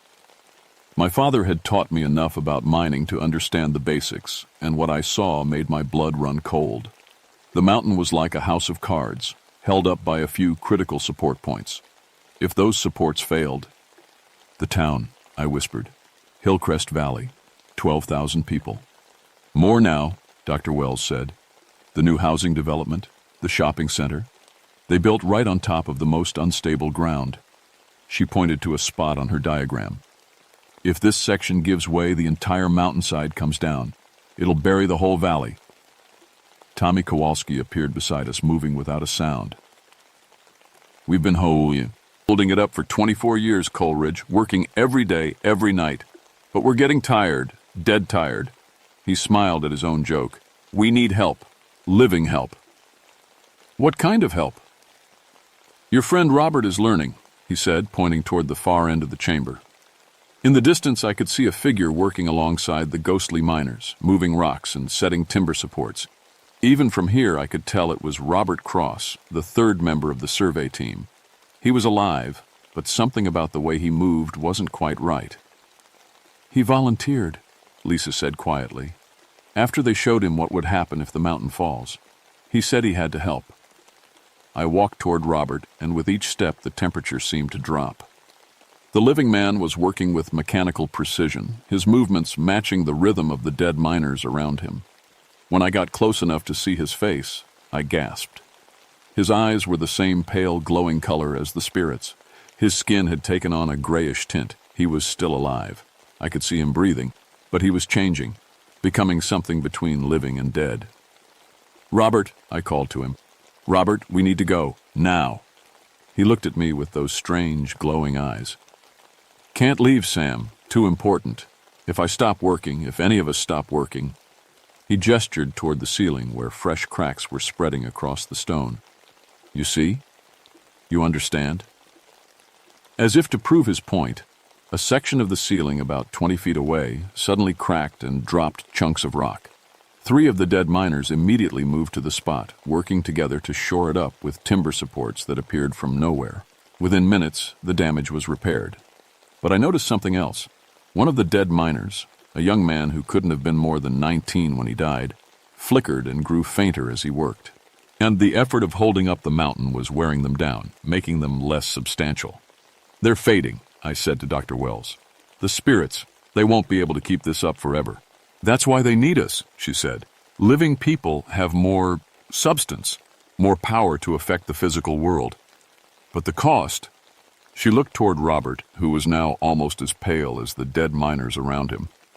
"The cost is becoming like them, trapped here forever." Tommy Kowalski materialized beside me again. "Not forever, boy, just until the mountain finds its balance. Could be years, could be decades, could be centuries." He shrugged. "Time moves different when you're dead." A rumbling sound filled the chamber. Not the sound of working, but the deep grinding noise of massive stones shifting against each other. The mountain was moving, settling, looking for a place to fall. "It's getting worse," Dr. Wells said, her voice tight with fear. "The development on the surface, all that new weight, it's accelerating the process. We have maybe hours before critical failure." The dead miners had stopped working and were looking at us expectantly. In the distance, Robert continued his mechanical labor, but his movements were getting slower, more ghostly. "You have to choose," Kowalski said. His voice echoed from every wall of the chamber. "Join us willingly. Help us hold up the mountain, save the valley, or watch 12,000 people die when it all comes down." Lisa grabbed my hand. "There has to be another way, Sam. There has to be." But as another section of ceiling cracked and showered us with debris, I began to understand that some choices weren't really choices at all. They were just different kinds of sacrifice. And somewhere far above us, in the valley below the mountain, 12,000 people were going about their lives, completely unaware that their existence balanced on the edge of a pickaxe, held up by the tireless labor of 17 dead miners and one living man who was slowly becoming a ghost himself. The hammering resumed, more urgent now, echoing through the chamber like a countdown. The mountain shuddered, and this time the rumble lasted for 30 seconds. Dust rained down from the ceiling, and several of the dead miners flickered like candle flames in the wind. I could feel the instability in my bones, thousands of tons of rock shifting, looking for a way to fall. "Sam!" My radio crackled to life with Captain Joe Murphy's voice. "Sam, do you copy? We're getting seismic readings up here. The whole mountain's moving." I grabbed the radio. "Joe, listen to me carefully. You need to evacuate Hillcrest Valley. Right now. Get everyone out." "What are you talking about? Sam, where are you?" "There's going to be a landslide. A big one. The whole mountainside is going to come down." Static filled the radio. Then Joe's voice came back, faint and breaking up. "Sam, can barely hear you. Getting a rescue team. Your boy Billy is with us." Billy, my 18-year-old son, up there with the rescue team. The thought hit me like a physical blow. If this mountain came down, it wouldn't just bury the valley. It would kill my boy. Tommy Kowalski stood beside me, his pale face grim. "We can't hold it much longer, Coleridge. Look around you." I looked. The dead miners were fading, becoming more transparent with each passing minute. Their work was wearing them down to nothing. Robert was barely visible now, his living energy almost completely drained by the supernatural labor. "The living have more power," Dr. Wells said, "but it costs them their lives. The dead have less power, but they can work longer. That's why the balance is so delicate." Another rumble shook the chamber. This time, a whole section of the ceiling came down, crashing where we'd been standing just moments before. The dead miners rushed to shore up the damage, but I could see it was hopeless. There were too many weak points, too much instability. Might be another way, I said, thinking out loud. What if we combine modern engineering with this? I gestured toward the ghostly miners. Steel supports, concrete reinforcement, but placed where the spirits know they're needed most. Kowalski shook his head. "Takes time to bring in equipment, boy. Time we don't have. This mountain's coming down in the next hour, maybe less." "Then we buy that time," I said. "I'll stay. I'll help you hold it up long enough for the evacuation and the engineers." "Sam, no!" Lisa grabbed my arm. "You see what it did to Robert. You'll die down here." "Maybe. But if I don't try, everyone dies up there." Dr. Wells was scribbling frantically in her notebook. "Actually, Sam might be right. If we can stabilize the critical support points for just a few hours, buy enough time to get heavy equipment up here, it could work." The radio crackled again. "Sam, this is Billy. Dad, where are you? We're coming down." My heart nearly stopped. "Billy, stay back. Do not come into this mine." "Too late, Dad. We're already in the main tunnel." I looked at Kowalski. "How long do we have?" "Maybe 30 minutes before total collapse, maybe less." I made my decision. "Dr. Wells, Lisa, get out of here. Take Robert if you can carry him. Get topside and tell them exactly where to place the steel supports." I handed her my radio. "Use this to guide the engineering team." "What about you?" Lisa asked. "I'm staying. Someone has to help them hold it up." I walked toward the center of the chamber where the dead miners had gathered. They watched me approach with glowing eyes, their faces solemn. "I'm not ready to die," I told them, "but I'm ready to work." Kowalski smiled, showing those black teeth. "That's all we ask, boy. Just work alongside us. Hold up what we can't hold alone." I picked up a timber support, solid wood that felt real in my hands, and moved toward the most critical stress point. The moment I started working, I felt the change begin. Cold spread through my body, and my vision started to shift. I could see the mountain's structure now, the way the dead miners saw it.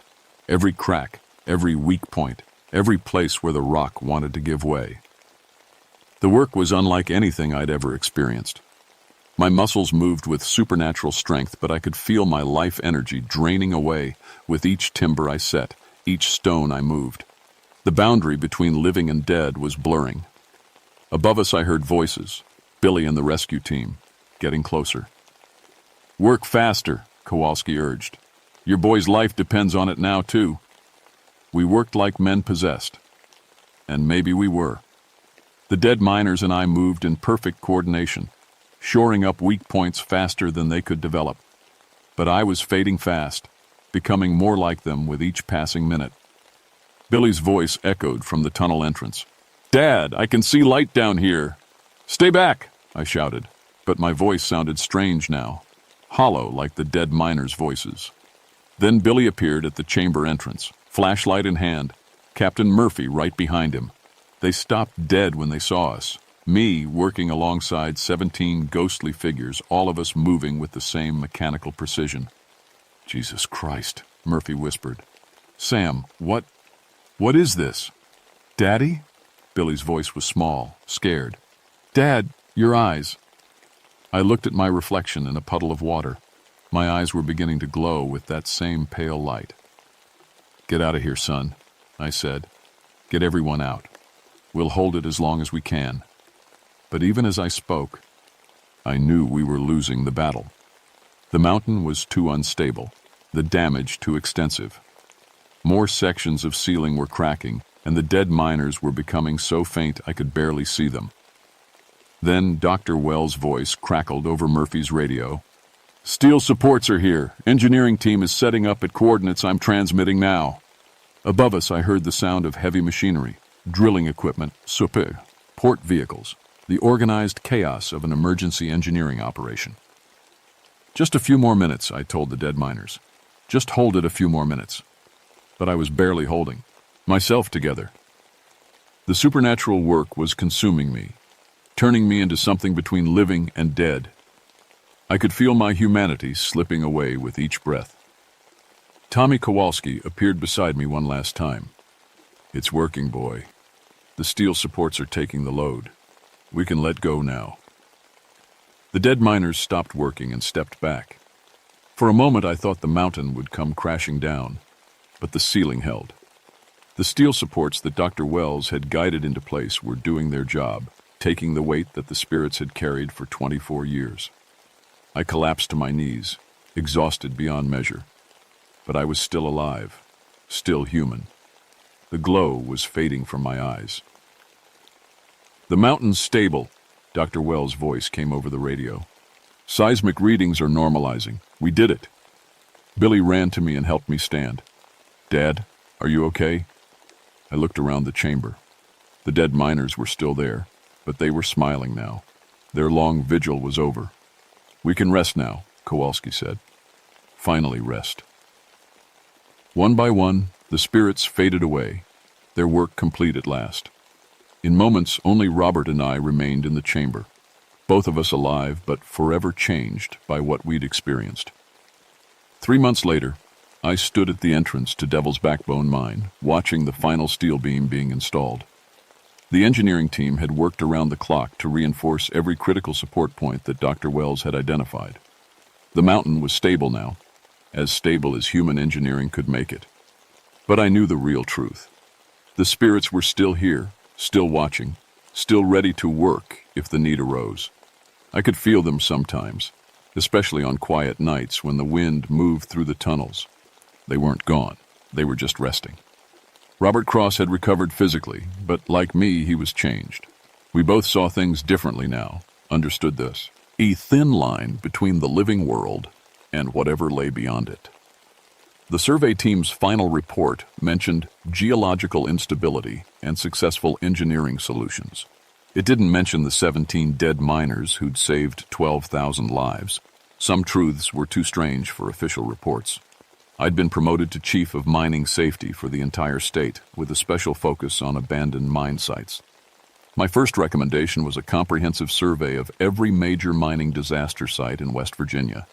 If Devil's Backbone had active spirits, others might too. Dr. Wells published groundbreaking research on geological prediction methods, though she never explained how she'd developed such accurate instincts for finding critical stress points. Lisa Park had transferred to a desk job and refused to go underground ever again. I didn't blame her. My family had struggled with the changes in me. Martha knew something had happened in that mine, something that had marked me in ways I couldn't explain. Billy watched me carefully, as if afraid I might fade away like the spirits had. My younger sons treated me with a new kind of respect, sensing that their father had walked in places most people never went. Once a month, I went back to Devil's Backbone, not for inspections or official business, for maintenance of a different kind. I'd sit in the main chamber where we'd fought to save the mountain, and I'd listen. Sometimes I heard the soft echo of hammers working in distant tunnels. Sometimes I heard voices discussing the condition of support timbers or the stability of rock formations. The dead miners weren't gone. They were just at rest, ready to work again if the mountain needed them. On my last visit, Tommy Kowalski had appeared one final time, still wearing his old mining clothes but looking more peaceful than before. "Thank you, boy," he'd said, "for finishing what that we started, for making sure nobody forgot." "Will you be all right now?" I'd asked. He'd smiled that black-toothed smile. "We're miners, Coleridge. We work until the job is done. Job's done now, thanks to you and that steel. But if the mountain ever needs us again," he'd shrugged, "we'll be here." I'd left him there in the darkness, him and his 16 companions, eternally ready to hold up the world if it started to fall. The official story was simpler. Geological instability detected and corrected through advanced engineering techniques. A success story of modern science preventing natural disaster. But I knew better. And sometimes, late at night when I drove past Devil's Backbone on my way home from work, I'd see a soft glow deep in the mountain, the light of old mining lamps, carried by men who'd chosen to work forever rather than let innocent people die. The mountain was quiet now, stable and safe. The town below thrived, its people unaware of how close they'd come to disaster. New houses were built. Children played in yards that had almost been buried under tons of rock, and somewhere in the darkness beneath their feet, 17 miners continued their eternal watch, ready to pick up their tools if the mountain ever started to fall again. Some debts echo through generations. Some sacrifices never end. But as long as there were people willing to work alongside the dead when the living world needed saving, maybe that was okay. Maybe that was how it was supposed to be. I drove home through the mountain fog, knowing that tomorrow I'd inspect another abandoned mine, looking for other spirits who might need help finishing jobs they'd started decades ago. It wasn't the career I'd planned when I first put on a ranger's uniform, but it was the work I'd been born to do, keeping watch over the places where the living and the dead shared the same dangerous ground, making sure nobody was forgotten, and nobody worked alone. The mountains were full of stories. Most of them were true, and some of them were still happening.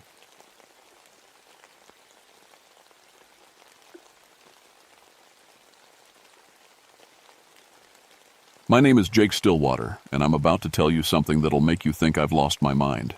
I've been a forest ranger for 12 years now, working the deep mountains of North Carolina. I know these woods better than most folks know their own backyards.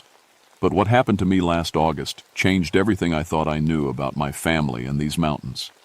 See, my grandfather was Lightning Stillwater, the most famous moonshiner in these parts back in the day. He ran the biggest still operation in the Blue Ridge Mountains until he died in 1962. Growing up, I heard all his stories about holler spirits and mountain magic, but I never believed a word of it. That's probably why I became a federal agent, to make up for all the laws my family broke. The call came in on a Tuesday morning. Someone had reported a working moonshine operation up in Grandfather's old hollow, the same place that hadn't seen a soul in 9 years. My boss handed me the case file with a grin. "Stillwater, looks like you get to arrest some of your own family," he said. I didn't find it funny. I'd spent my whole career trying to prove I wasn't like them. The drive up the mountain took 2 hours on roads that got smaller and smaller until they weren't really roads at all. The last 22 miles were nothing but dirt tracks and creek beds. My radio started cutting out about halfway up. By the time I reached the hollow, I was completely alone. The place looked exactly like I remembered from childhood visits. A narrow valley between steep ridges, thick with rhododendron bushes and old oak trees. A clear spring bubbled up from the rocks at the far end. But something felt wrong the moment I stepped out of my truck. The silence was too complete. No birds singing, no insects buzzing, no squirrels chattering in the trees. Just my footsteps crunching on dead leaves and my own breathing, echoing off the ridge walls. I followed the old path toward where Grandfather's still used to be, expecting to find some half-broken equipment and maybe a few beer cans left by teenagers. What I found instead made me stop dead in my tracks. The still was running. Not just running, it was perfect. Copper pipes gleamed like they'd been polished yesterday. Steam rose from the mash barrels in neat straight lines. The familiar sweet smell of corn liquor hung heavy in the air. But there were no footprints anywhere, no tire tracks, no sign that anyone had been here in years. I pulled out my radio and tried to call it in, but all I got was static. The temperature around the still felt 20 degrees cooler than the rest of the hollow, even though the sun was beating down on everything else. That's when I heard it. A low whistle, barely audible at first. It was a tune I knew. One Grandfather used to whistle while he worked. The same tune, note for note.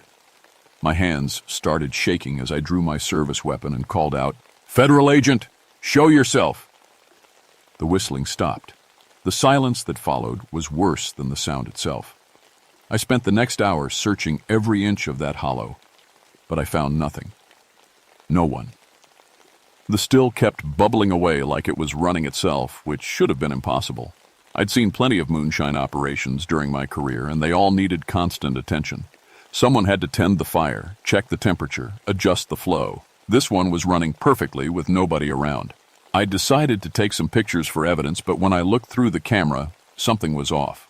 Instead of showing the modern still I was looking at, the viewfinder showed grainy black and white images like old photographs. I could see people in the pictures, men in overalls and floppy hats working around the equipment. But when I lowered the cam, there was nobody there. My hands were really shaking now. I tried the radio again, but instead of static, I heard jazz music, the old-timey kind from the 1920s. A woman's voice was singing about moonlight and dancing, crackling through the speaker like it was coming from very far away. I walked over to one of the barrels and dipped my finger in the mash. It tasted exactly like Grandfather's recipe. I'd know that flavor anywhere from the sips he used to give me when I was little. But Grandfather had been dead for 9 years. His recipe died with him. That's when I noticed the bottles. They were lined up on a wooden shelf I hadn't seen before, each one marked with a symbol carved into the glass. Lightning bolts, Grandfather's signature mark. Fresh bottles, like they'd just been filled. I picked one up, and it was still warm from the still. The cork came out with a soft pop, and the smell hit me like a punch to the gut. It was perfect corn liquor, smooth and strong, aged just right. I took a small taste. You learn to test moonshine when you're a federal agent, and nearly dropped the bottle. It was identical to the batch Grandfather had made for my 18th birthday, the last liquor he ever produced before he died. I still had some of that bottle at home, and this tasted exactly the same. "Impossible," I whispered. "Nothing's impossible in these mountains, Jake boy." I spun around, gun raised, heart hammering. There was nobody behind me, but I knew that voice. "Grandfather?" My voice cracked like a teenager's. The temperature dropped another 10 degrees. My breath started fogging in the suddenly cold air. The leaves on the trees began rustling even though there was no wind. "Been waiting for you to come home," the voice said. It seemed to come from everywhere at once. The trees, the rocks, the still itself. "Time you learned the family business." I backed away from the still, weapon still drawn, even though I knew bullets wouldn't help me here. "You're dead. I was at your funeral." A shape began forming in the mist rising from the mash barrels.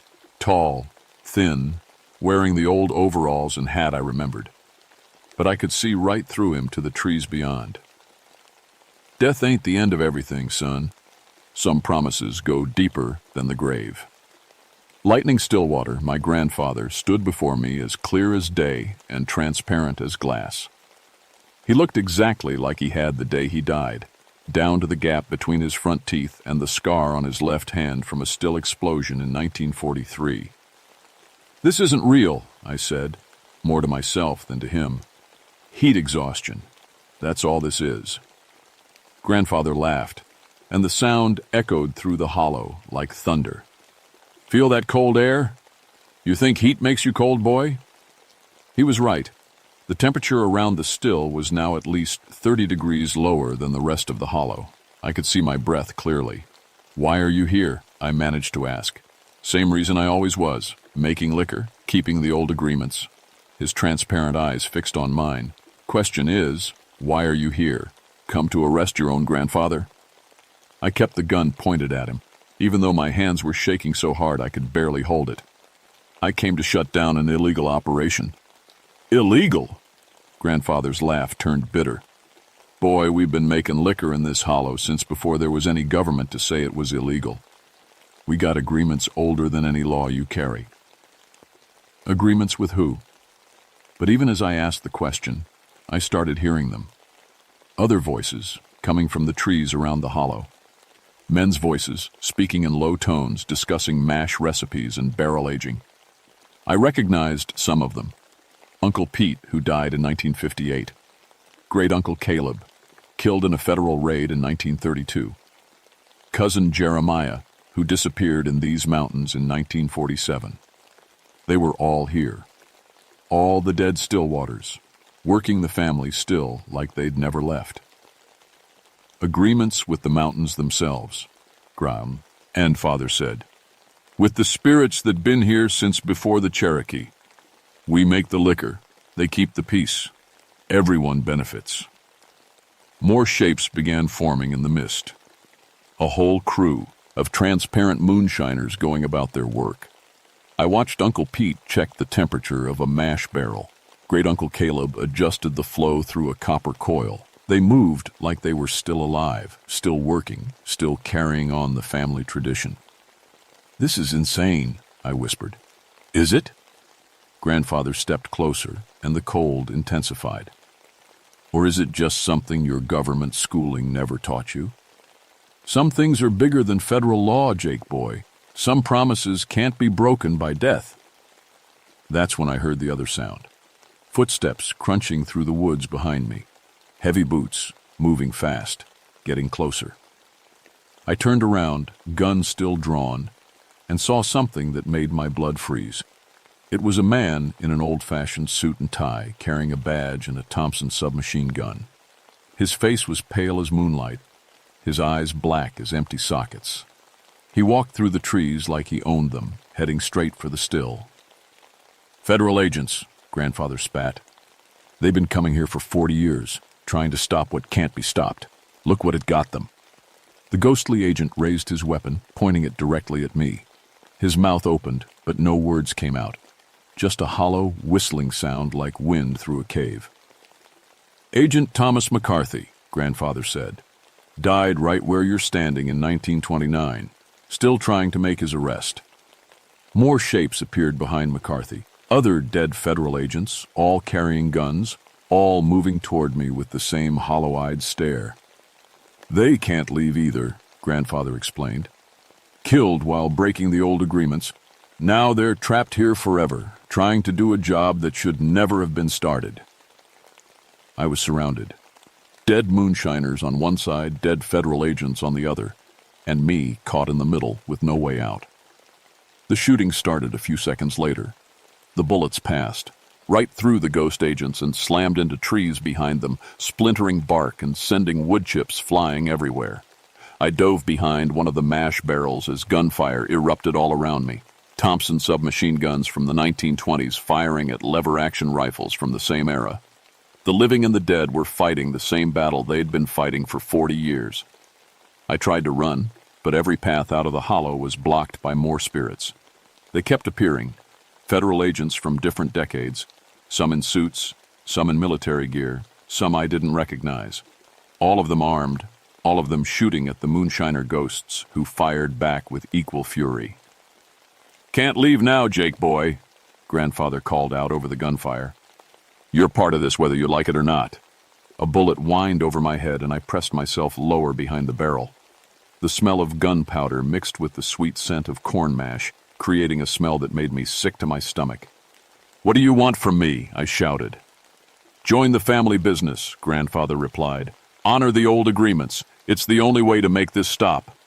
But even as he said it, I could tell he was getting weaker. His transparent form was becoming more faint, like he was using all his energy to maintain the battle. The other moonshiner spirits were fading too, while the federal agents seemed to be getting stronger. That's when I realized what was happening. Every time a federal agent died in this hollow, they joined the supernatural law enforcement team trying to shut down the operation. But every time they killed a moonshiner, they just made the situation worse. The spirits of the dead agents were stuck here, unable to complete their mission, unable to leave, getting more and more frustrated as the decades passed. And now they saw me as their chance to finally succeed. Agent McCarthy stepped through, at the gunfire like it couldn't touch him. His hollow eyes fixed on me, and he raised that old Thompson gun. When he spoke, his voice sounded like it was coming from the bottom of a deep well. "Federal Agent Stillwater." Each word was a struggle, like he was remembering how to talk. "You will help us end this." "I'm not helping anybody," I yelled back. "I just want to get out of here." "No. Leaving," McCarthy said. "Join us, or die, like the others." That's when I saw them. The bodies. They were scattered around the hollow, hidden behind trees and rocks where I hadn't noticed them before. Federal agents from different time periods, all dead, all killed while trying to shut down the operation. Some looked fresh, like they'd died recently. Others were just bones in rotted uniforms. 23 bodies. I counted them while dodging gunfire. 23 federal agents who'd come to this hollow over the past 40 years and never left. "Jesus," I whispered. "He ain't got no power here," Grandfather called out. "This is older magic, boy. Mountain magic, Cherokee magic, blood magic." The shooting stopped suddenly, and the silence was worse than the noise had been. Both sides of ghosts stood staring at me, waiting for me to make a choice. "The mountain spirits require payment," Grandfather explained. "Liquor offerings to keep them peaceful. We've been making those offerings for over 100 years. When Prohibition started and the federal agents began killing moonshiners, they disrupted the old agreements. Now the spirits are angry." "What kind of payment?" I asked, though I was afraid I already knew. "Blood," said a new voice. I turned to see another spirit materializing. This one was different from the others. Older, wearing buckskins and feathers instead of overalls. His face was painted with red and black designs, and his eyes held an ancient knowledge that made me feel like a child. "Cherokee medicine man," Grandfather explained.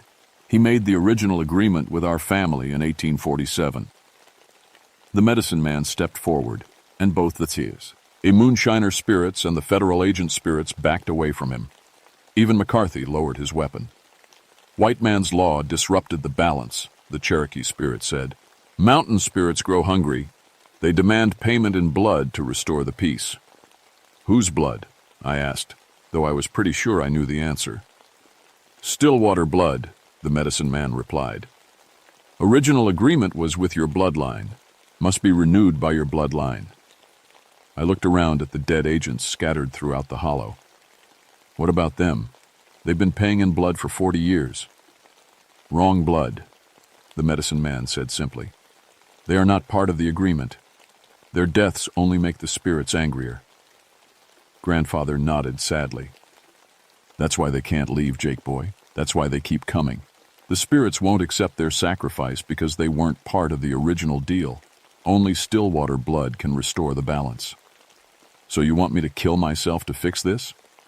Not kill, the Cherokee spirit corrected. Serve. Make the offerings. Keep the old ways.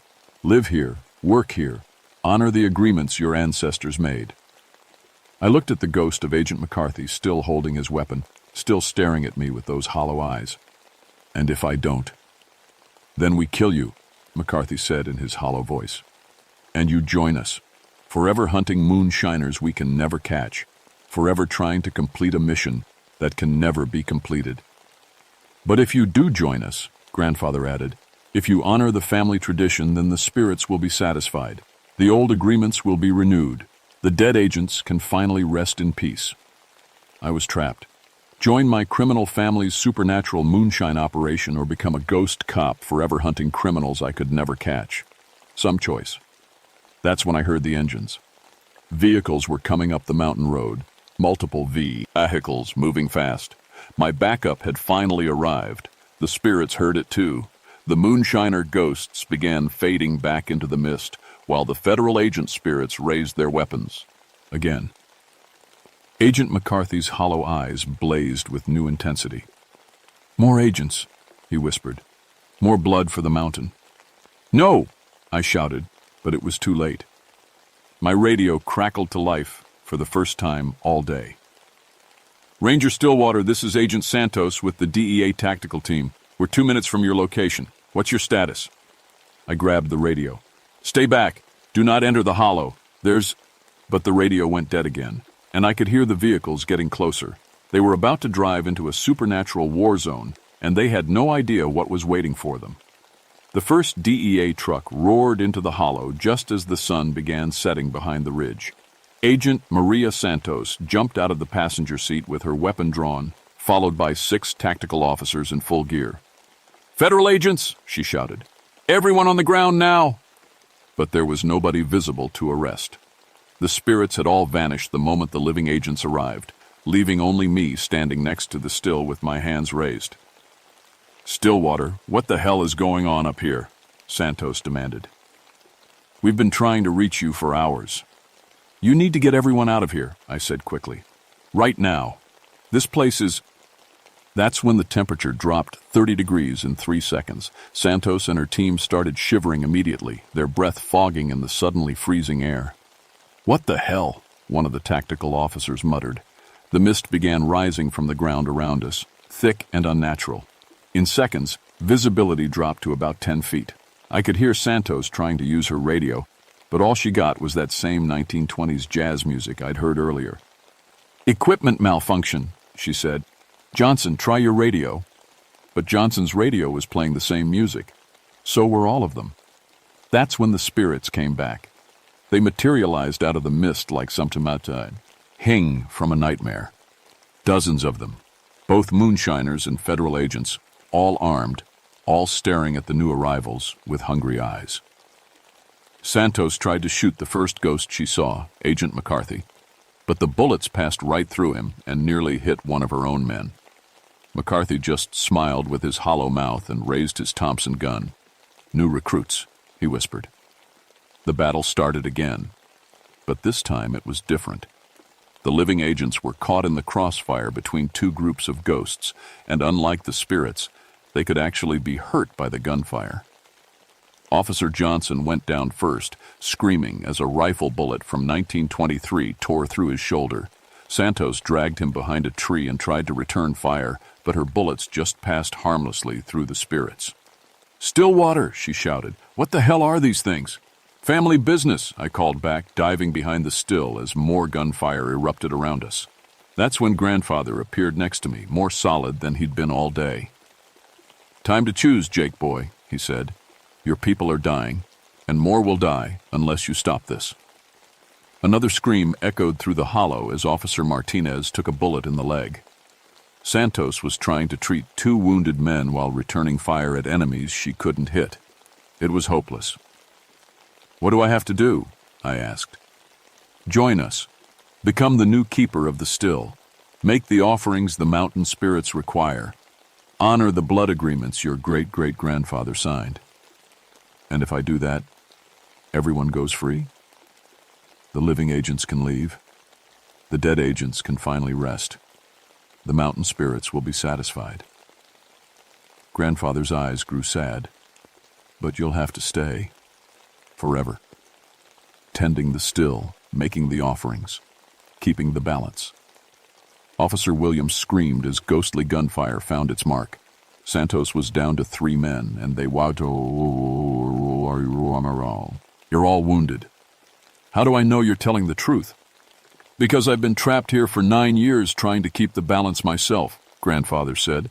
"But I'm getting weaker. The mountain spirits need a living Stillwater to renew the agreements. Without that, they'll keep killing federal agents until there are none left to send." Santos looked at me across the hollow. Blood was running down her face from a cut on her forehead. "Stillwater, help us!" I looked at the Cherokee medicine man, who nodded once. "The choice is yours," the spirit said. "But choose quickly. The mountain grows hungrier with each death." More gunfire, more screams. Officer Thompson collapsed with a bullet in his chest. I made my decision. "All right," I shouted, standing up in the middle of the gunfight. "I'll do it. I'll honor the agreements. Just stop the killing." The instant I said the words, everything changed. The gunfire stopped. The mist began to clear. The temperature rose back to normal. The spirits of the dead federal agents lowered their weapons and looked at me with something like relief in their hollow eyes. Agent McCarthy stepped forward and actually managed to smile. "Finally," he whispered. "Finally. We can rest." One by one, the ghostly federal agents began to fade away. Not disappearing, but becoming peaceful, their faces relaxing for the first time in decades. They nodded to me as they vanished, like they were thanking me for setting them free. The moonshiner spirits remained, but they were different now, calmer, more solid, like they had purpose again. "The agreements are renewed," the Cherokee medicine man said. "The balance is restored, but the price must be paid." I felt something change inside me, a connection to the land, to the still, to the mountain itself. I could sense the spirits moving through the hollow, no longer angry, no longer hungry. The old agreements were back in place. Santos and her surviving men stared at me in confusion. "Stillwater, what just happened here?" "Equipment malfunction," I said, using her own words. "The cold air probably caused some kind of group hallucination. You should get your wounded men to a hospital." She looked around the hollow, seeing only an abandoned still and some old equipment. The bodies of the dead agents were gone. They'd finally found peace. The supernatural battle was over, leaving only normal bullet holes in trees that could be explained away as target practice by local teenagers. "What about the still?" Santos asked. I walked over and kicked over one of the mash barrels, spilling its contents on the ground. "Abandoned operation. Looks like whoever was running it cleared out before we got here." But as I said it, I knew I was lying. The still would be running again tomorrow night, and the night after that, and every night for as long as I lived, because I was the new keeper of the old agreements. Santos looked confused, but didn't argue. She had wounded men to worry about and a long drive to the nearest hospital. Within an hour, all the living federal agents were gone, leaving me alone in the hollow with my new family of spirits. "You did the right thing, Jake boy," Grandfather said, becoming more solid as the last of the government vehicles disappeared down the mountain. "Did I? I just became a criminal." "You became a keeper of the balance," the Cherokee medicine man corrected. "Some laws are older than governments. Some promises matter more than careers." I looked around the hollow, my hollow now, and felt the weight of what I'd agreed to. I would live here, work here, tend the still, make the offerings. I would become what I'd spent my whole career fighting against. But 23 dead federal agents were finally at peace. Santos and her team would live to see their families again. And the mountain spirits were satisfied. Sometimes that has to be enough. That was 3 months ago. Officially, I requested a transfer to a fire lookout station in a remote area of the Nantahala National Forest. My supervisor thought I needed some alone time after the equipment malfunction incident that left several DEA agents hospitalized. The official report blamed the injuries on a gas leak that caused hallucinations and friendly fire. Nobody asks too many questions about what happens in the deep mountains. I still have my federal job, technically. I file reports, maintain trail markers, watch for forest fires. But my real work happens at night, when the moon rises over the ridge and the spirits come out to work the family still. Grandfather taught me everything before he finally moved on to whatever comes after. How to tend the mash, how to read the mountain spirits' moods, how to make the blood offerings that keep the old agreements in place. It's not human blood they want, in case you're wondering. A few drops from a cut finger mixed into each batch is enough. The mountain spirits just want to know the Stillwater family remembers who they really serve. I make about 50 gallons a month, most of which gets poured out as offerings at specific spots throughout the hollow. I keep a few bottles for myself. The job gets lonely, and Grandfather's recipe is still the best moonshine I've ever tasted. Agent Santos visited me once, about a month after the incident. She claimed she was just checking on my welfare, but I could tell she remembered more than she was saying. She kept looking around the hollow like she expected to see something that wasn't there. "You ever think about that day?" she asked as we sat on my porch drinking coffee. "Which day?" "You know which day.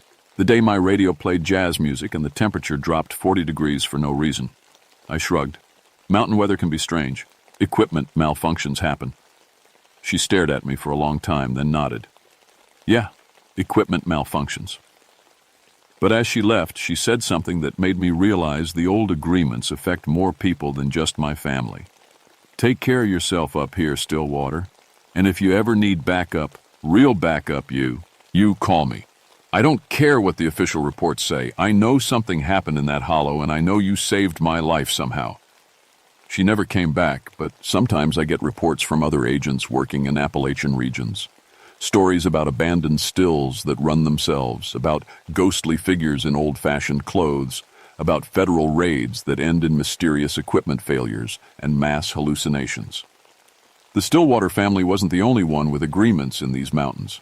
We were just the biggest operation. Last week, I got a letter from a DEA agent named Morrison working in eastern Kentucky. He'd heard about my expertise with mountain moonshiners and wanted advice about a case that was giving him trouble. He described finding a perfectly maintained still with no operators, bottles marked with strange symbols, and equipment that seemed to run on its own. I wrote back and told him to request a transfer. Some jobs aren't worth taking. I don't regret my choice exactly. The mountain spirits are peaceful now. No more federal agents die in my hollow. The old agreements are secure, but I do miss the outside world sometimes. I miss having conversations with people who are still breathing. I miss working cases where the biggest mystery was finding fingerprints, not negotiating with Cherokee medicine men who've been dead for 100 years. But this is my life now, keeper of the old agreements, guardian of the mountain spirits, the last federal agent to work these hollows who actually understands what he's protecting. Sometimes, when the moon is full and the mist rises from the valley floor, I see other spirits moving through the trees, not moonshiners or federal agents, but older things. Cherokee warriors, pioneer families, mountain folk who've been here since before anyone thought to make maps of these ridges. They all nod to me when they pass, acknowledging my role as keeper of the balance. I'm part of something bigger now, something that existed long before the federal government and will exist long after it's gone. The mountains remember everything. Every promise made, every agreement signed, every blood oath sworn by firelight in hidden hollows. My family's moonshine operation was just one thread in a web of supernatural contracts that keeps these mountains peaceful. And now I'm the one who makes sure that thread stays strong. If you're ever driving through the deep mountains of North Carolina and you see mist rising from a hidden hollow, if you smell the sweet scent of corn mash on the wind, If you hear the sound of someone whistling an old tune, just keep driving.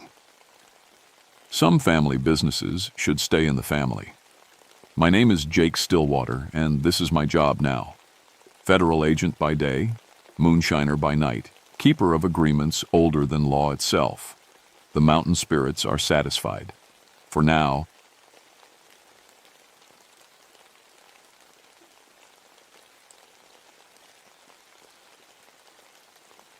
my name is David Kingfisher, and I've been a park ranger for 14 years. People call me Dave. I work in Shenandoah National Park, mostly in the wild areas where few folks venture. The mountains have always made more sense to me than people do. I grew up in a preacher's house. My daddy stood behind a pulpit every Sunday, shouting about sin and salvation while the congregation said, "Amen." But I saw what happened Monday through Saturday. I saw the deacons who cheated on their wives. I saw the church ladies who gossiped like vultures. I saw my own father count the offering money with greedy fingers. So I left all that behind, found God in the trees instead of a building. The mountains don't lie. They don't pretend to be something they're not. It was August 1961 when Sheriff Collins called me. Hot as blazes, the kind of heat that makes your shirt stick to your back even in the shade. "Dave, I got a problem up on Old Rag Mountain," he said over the phone. "Campers been complaining about noise. Some kind of church service going on all night, every night for 3 weeks now, singing and carrying on." "What kind of church service?" I asked. "Snake handlers, from what I hear. You know how them mountain folk are. But it ain't legal to camp in that area, and the noise is driving paying customers crazy. Park Service needs to handle it." I knew the area he meant. A deep hollow about 12 miles from the nearest road, surrounded by rocky cliffs and thick laurel bushes. No churches up there, no buildings at all, far as I knew. "I'll head up tomorrow morning," I told him. "Appreciate it, Dave. Figured you'd understand their kind better than most, what with your background and all." He hung up before I could tell him I understood them all too well. That evening, I sat on my porch with my wife, Ruth. She was mending one of our daughter's dresses, her needle catching the last light of day. "Where are you headed tomorrow?" she asked without looking up. "Old Rag Hollow, some religious troublemakers." Ruth's hands stopped moving. "That's where the Stone congregation died." I'd heard the story. Back in 1897, a preacher named Ezekiel Stone led a snake-handling church up in that hollow.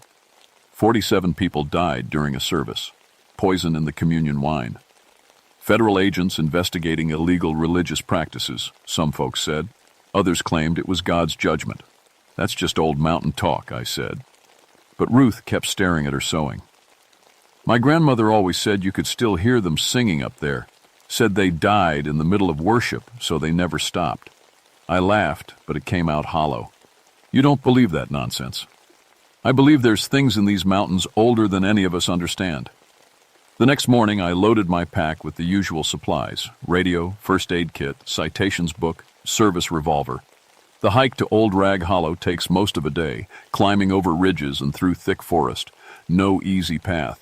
The first strange thing I noticed was the silence. No birds singing, no insects buzzing. Even my boots on the trail seemed too loud. The deeper I went into the hollow, the quieter it got. Then I smelled it. Musky, thick, like a snake den, but stronger than any I'd ever encountered.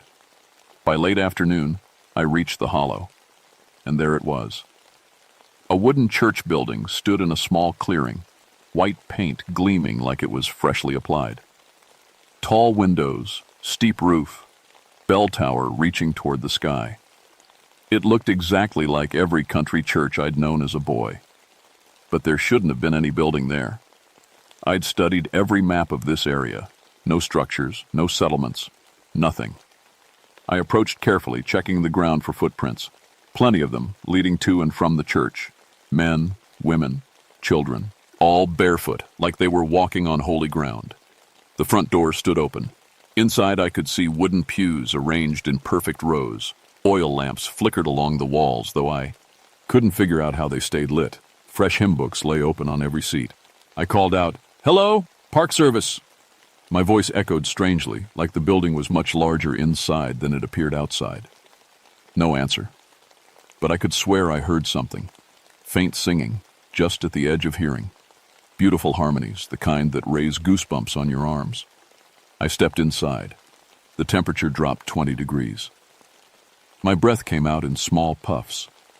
The singing grew clearer, though I still couldn't see anyone. Voices blending together like they'd been practicing for years. Rock of Ages, cleft for me, let me hide myself in thee. The same hymns I'd grown up with. The same melodies that used to fill my father's church every Sunday. But the pews were empty. I spent an hour searching that church building. Every pew, every corner, even the small room behind the pulpit where preachers kept their robes. Nothing. But the singing never stopped. The oil lamps burned without any visible fuel. The hymn books were brand new, pages crisp and clean. On the pulpit lay an open Bible, its pages fluttering in a breeze I couldn't feel. The Bible was turned to Mark 16:18. They shall take up serpents, and if they drink any deadly thing, it shall not hurt them. My skin crawled. I'd heard those words plenty of times growing up. Snake handlers loved that verse, claimed it gave them the right to test God with deadly snakes. My father always preached against such foolishness. I tried my radio. Static. Then, faintly, I heard music. Not the dispatcher, but hymns playing through the speaker, the same songs echoing through the church. Outside, the sun was setting. I needed to make camp, figure out what was happening. But as I walked toward the door, I heard footsteps behind me. I spun around. A man stood at the pulpit, tall, thin, wearing a black suit and white collar. His face was pale as moonlight, his eyes dark as coal. He smiled at me with teeth too white, too perfect. "Welcome, brother," he said. His voice carried no accent, but something about it made me think of old graveyards and forgotten prayers. "You've come to join our service." "I'm a park ranger," I said, fighting to keep my voice steady. "This is federal land. You can't—" "Federal land?" He laughed, and the sound made my bones ache. "Brother, this is God's land. Has been since 1843 when the Lord called me to preach in this hollow." 1843. That would make him over 100 years old. But he looked maybe 40, same as me. "Are you Ezekiel Stone?" I asked. His smile grew wider. "You know of me. Good. That will make things easier." He gestured toward the pews. "Please sit. Evening service is about to begin. I need you and your people to move along. This area is restricted." "My people are already here," Stone said. As he spoke, the pews began to fill. Translucent figures materialized in the seats, men in overalls and work shirts, women in simple dresses, their hair pinned back, children with wide, hollow eyes, all of them pale as fog, staring at me with hungry expressions. 47 people. I counted without thinking. "We died in the middle of worship," Stone continued, his voice growing stronger. "Federal agents poisoned our communion wine, afraid of our faith. But death couldn't stop true believers. We've been holding service ever since, waiting for new brothers and sisters to join us." I reached for my gun. My hand found empty air. The holster was gone. "Violence has no place in God's house," Stone said gently. "Please, brother, sit. Let us show you the power of true faith." The ghost congregation began to sing. Their voices were beautiful, perfect harmonies that made my chest tight with old memories. My father's church, Sunday mornings, my mother's hand in mine as we stood fa, or hymns. I found myself walking toward a pew. "Stop," I told myself. "This isn't real. It can't be real."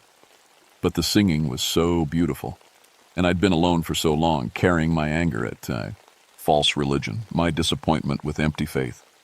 These people had died for their beliefs. Maybe they understood something I didn't. I sat down. The moment I touched the wooden pew, pain shot through my body. Cold, burning cold that made my teeth chatter and my vision blur. I tried to stand, but my muscles wouldn't obey. Stone smiled down at me from the pulpit. "Don't fight it, brother. You'll find peace here. Eternal peace." Through the windows, I saw them coming. Snakes. dozens of them slithering through the grass toward the church. Copperheads, rattlesnakes, water moccasins. All the venomous species that lived in these mountains, moving together like they were being called. "The serpents know their master," Stone said. "They come to witness our worship, to participate in God's miracle." The snakes flowed through the open door like a living river. They coiled around the pews, draped themselves over the ghost congregation's shoulders, wound around the pulpit. But none of them struck. They moved with an unnatural calm, as if they were tame as house cats. Stone reached down and lifted a massive timber rattlesnake. Its thick body was as long as his arm, its head wide as his fist. Enough venom to kill 10 men. "Behold the power of faith," he said, holding the snake high. "In life, I could handle any serpent. Death has only made that gift stronger." The rattlesnake opened its mouth, fangs glistening. But instead of striking, it seemed to smile. I wanted to run, wanted to scream. But the cold had spread through my whole body, pinning me to that pew like I was nailed there. Then I heard something that made my blood freeze. Voices. Human voices. Coming from outside. "Mom, are you sure this is the way? The trail led here, honey. Maybe someone can help us." A family. Real, living people, walking toward this nightmare. Through the window I saw them. A man and woman, 2 young children, hiking gear, camping clothes. They looked tired, probably lost. Stone smiled. "More believers have come to join us. How wonderful." The ghost congregation turned toward the windows, their hungry eyes fixed on the approaching family. I had to warn them, had to do something. But I couldn't move, couldn't speak, could only watch as they walked toward the open door of the church, toward 47 dead believers who had been waiting 64 years for new souls to add to their eternal congregation. The family stepped through the church door, and I saw their faces change. First confusion, then wonder, then a kind of dreamy peace that made my stomach turn. "Welcome," Stone called from the pulpit. "Please come in. Make yourselves comfortable." The father, a man about my age with kind eyes and work-worn hands, smiled like he'd found something he'd been searching for his whole life. "Thank you. We got turned around on the trail.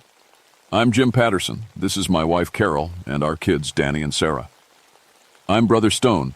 These are my faithful congregation." He gestured to the ghost-filled pews. "We were just beginning evening worship. Please join us." The Pattersons moved toward the pews like they were sleepwalking. The same cold peace that had trapped me was taking hold of them.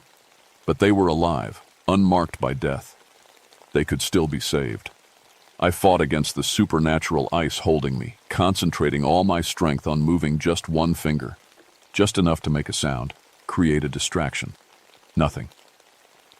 Carol Patterson sat down with her daughter. "What a beautiful church," she murmured.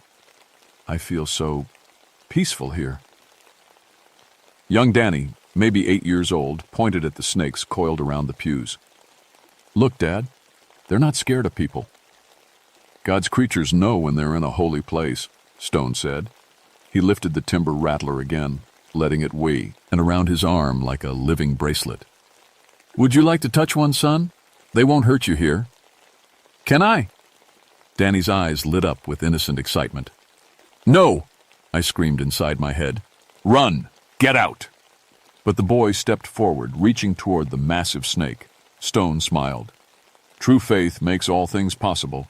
Even a child can handle the most deadly serpent, if his heart is pure." The rattlesnake lowered its head toward Danny's outstretched hand, fangs gleaming, rattle silent as death. I couldn't let this happen. Couldn't sit frozen while a child died because adults had lost their minds. I thought of Ruth, my wife, mending clothes on our porch, of my daughters, probably doing homework at our kitchen table, of all the living people who needed me to come home. The cold cracked, just a little. My pinky finger twitched, then my hand, my arm. I stood up fast, the wooden pew clattering behind me. "Don't touch that snake!" I shouted. The spell broke. The Pattersons blinked like they were waking from a deep sleep. Danny jerked his hand back. The rattlesnake's head snapped toward me, eyes burning with supernatural rage. "You dare interrupt God's service?" Stone's voice boomed through the church. The oil lamps flickered. The ghost congregation turned to stare at me with expressions of cold fury.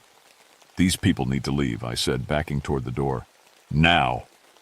Jim Patterson shook his head like he was clearing cobwebs. What were we doing?" "You were joining us," Stone said, his voice smooth as honey again. "Brother Kingfisher here has lost his faith. He doesn't understand the beauty of true worship." "How do you know my name?" I hadn't told him. Stone smiled. "I know many things about you, David. I know your father was a preacher. I know you lost your faith when you saw how corrupt men had made religion. I know you've spent years running from God." The ghost congregation began to hum, low, haunting melodies that made the air thick and hard to breathe. "But you can't run forever," Stone continued. "Deep down, you still believe. You still hunger for the truth your father preached, even if he preached it poorly." He was right, and that terrified me. Despite everything I'd seen in churches, despite all the hypocrisy and greed and empty ritual, part of me still yearned for something real, something worth believing in. "We can give you that," Stone said, reading my thoughts. "Pure faith, unshakable belief. All you have to do is stay." The Pattersons were looking back and forth between us, confusion clear on their faces, but I could see the supernatural peace trying to creep back into their eyes. "What's happening here?" Carol whispered. "These people are dead," I told them bluntly. "They died in 1897. They're trying to trap you here." Jim laughed uncertainly. "That's crazy talk, mister." "Look at them," I said. "Really look." The family stared at the congregation. Slowly, recognition dawned. The translucent skin, the too still breathing, the clothes that belonged to another century. Sarah, the daughter, began to cry. "It's all right, child," Stone said gently. "Death is nothing to fear. We're happier now than we ever were in life. We worship without distraction, without the petty concerns of the flesh. You can join us. All of you." "We're leaving," Jim said, grabbing his wife's hand. But when they tried to walk toward the door, they couldn't.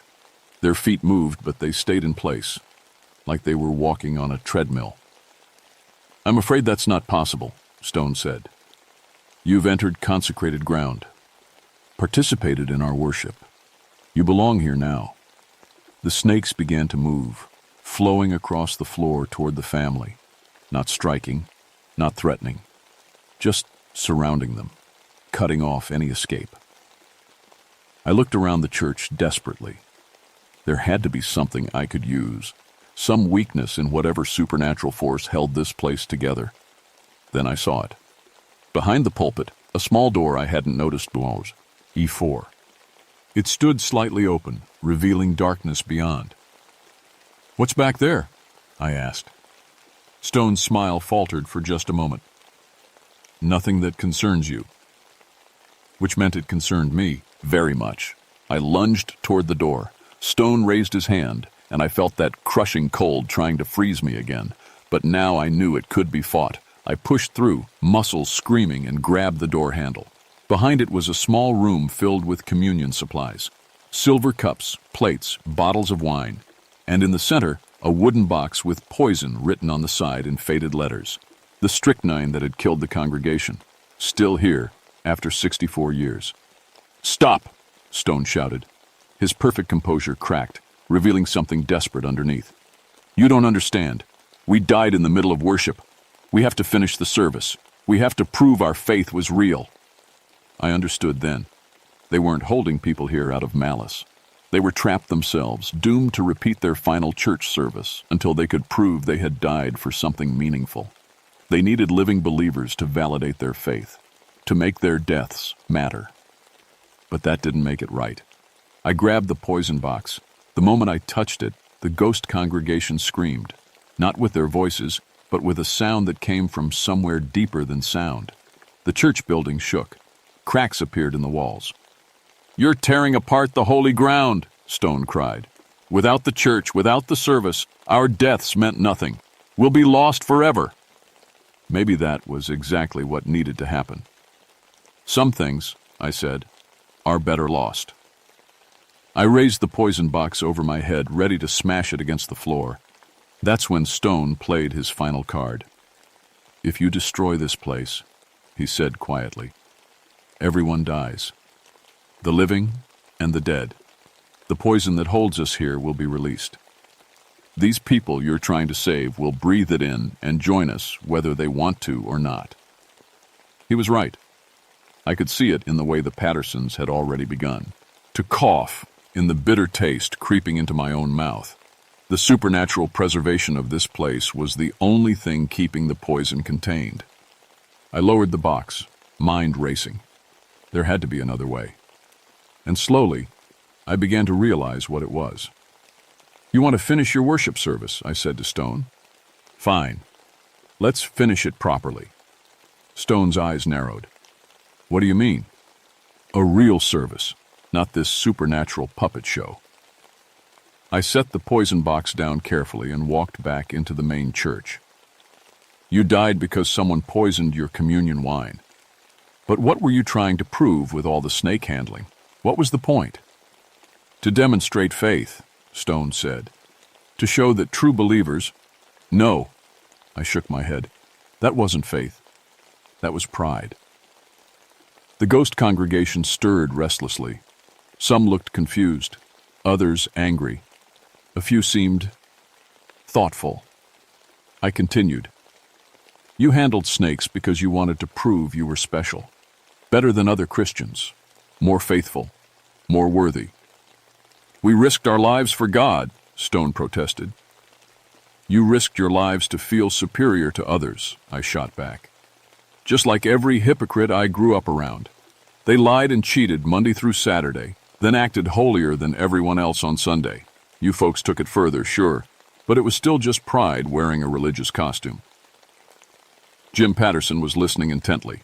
His wife held their children close, but I could see she was following my words too. Real faith doesn't need to prove itself, I said, thinking of Ruth mending clothes on our porch, of my daughters saying their simple bedtime prayers. Real faith is quiet, personal. It doesn't demand an audience. Stone raised the rattlesnake higher. You dare lecture us about faith?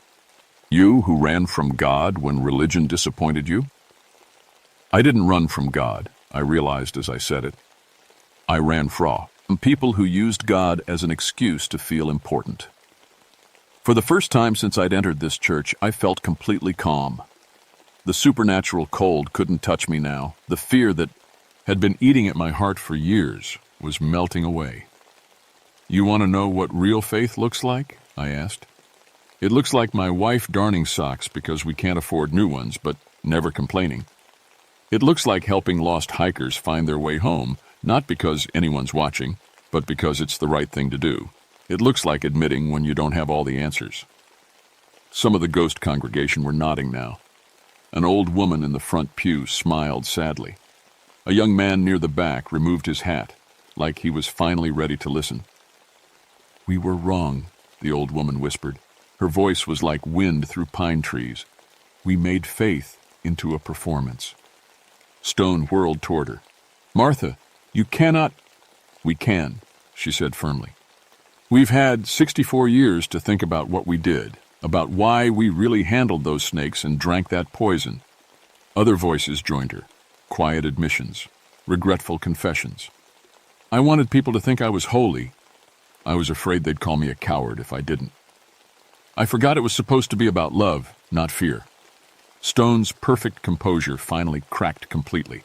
The rattlesnake in his hands began to writhe, sensing his spiritual turmoil. No, we died for our faith. It has to mean something. It does mean something, I said gently. It means you learned the hard way what faith really is, and what it isn't. The church was changing around us. The fresh paint was fading, showing the weathered wood beneath. The oil lamps were flickering out one by one. The supernatural preservation that had held this place together was dissolving. But the poison wasn't being released. Instead, I could smell pine trees and mountain air flowing in through windows that had been sealed for decades. "You can let go now," I told the congregation. "You don't have to keep proving anything. Your deaths were tragic, but they taught you something true. That's enough." One by one, the ghost congregation began to fade, not disappearing in fear or anger, but peacefully dissolving like morning mist. They smiled as they went, relieved, finally free. The old woman was the last to go. "Thank you," she said to me, "for showing us what we couldn't see." Stone stood alone at the pulpit, still holding the rattlesnake, but the snake was changing too, becoming sluggish and ordinary. Just a wild animal that wanted to escape back to the forest. "I was their preacher," Stone said quietly. "I led them astray. How can I face judgment knowing that?" "The same way the rest of us do," I said, "by admitting we made mistakes and hoping for mercy." Stone looked down at the rattlesnake. Gently, carefully, he set it on the floor. The snake immediately slithered away, heading for the open door and freedom. "Will you pray with me?" Stone asked. "Not as preacher and congregation, but as two men who got lost and want to find their way home?" I nodded. We knelt together in front of that old wooden pulpit, in a church that was rapidly returning to the ruins it should have been all along. We prayed simple words, honest words. The kind of prayer that doesn't need an audience because it comes from the heart. When I opened my eyes, Stone was gone. But the peace lingered. I woke up at dawn in my sleeping bag, camped in a small clearing. The Pattersons were nearby, just beginning to stir. Their camping gear was arranged normally, like any family on a hiking trip. "Morning," Jim called over. "Thanks again for helping us find a good campsite last night." I stared at them. Do you remember anything else about last night?" Carol laughed. "Just that we got turned around on the trail and you helped us get oriented. Good thing you came along when you did." They had no memory of the church, no memory of the ghost, congregation, or the snakes. It was like none of it had happened. But I remembered every detail. Where the church had stood, I found only the stone foundation of an old building. Weathered. Markers showed where 47 people had been buried in 1897. Wildflowers grew between the graves, planted by no human hand. My radio crackled to life. Normal dispatcher chatter. My compass pointed north again. My watch showed the correct time. I helped the Pattersons find their way back to the main trail, then hiked out myself. The forest was alive with bird songs and insect chatter, natural sounds that had been missing in that supernatural hollow. Sheriff Collins met me at the ranger station. "How'd it go up there? Get them snake handlers moved along?" "There weren't any snake handlers," I said truthfully. "Just some lost campers making more noise than they realized. All taken care of now." He nodded, satisfied. "Good work, Dave. Knew you'd handle it right." That evening I sat on my porch with Ruth while she mended clothes. Our daughters were inside doing homework, their young voices drifting through the open windows. "How was your trip?" Ruth asked. I thought about how to answer, how to explain what I'd learned about faith and pride, about the difference between real religion and performance religion. "Educational," I said finally. She smiled. "Find what you were looking for?" "I wasn't looking for anything, but I found something anyway." Ruth set down her sewing and took my hand. "What's that?" "That maybe I haven't been as far from faith as I thought. Maybe I just needed to learn what faith really looks like." She squeezed my fingers. "Took you long enough to figure that out." We sat in comfortable silence, watching the sun set over the mountains.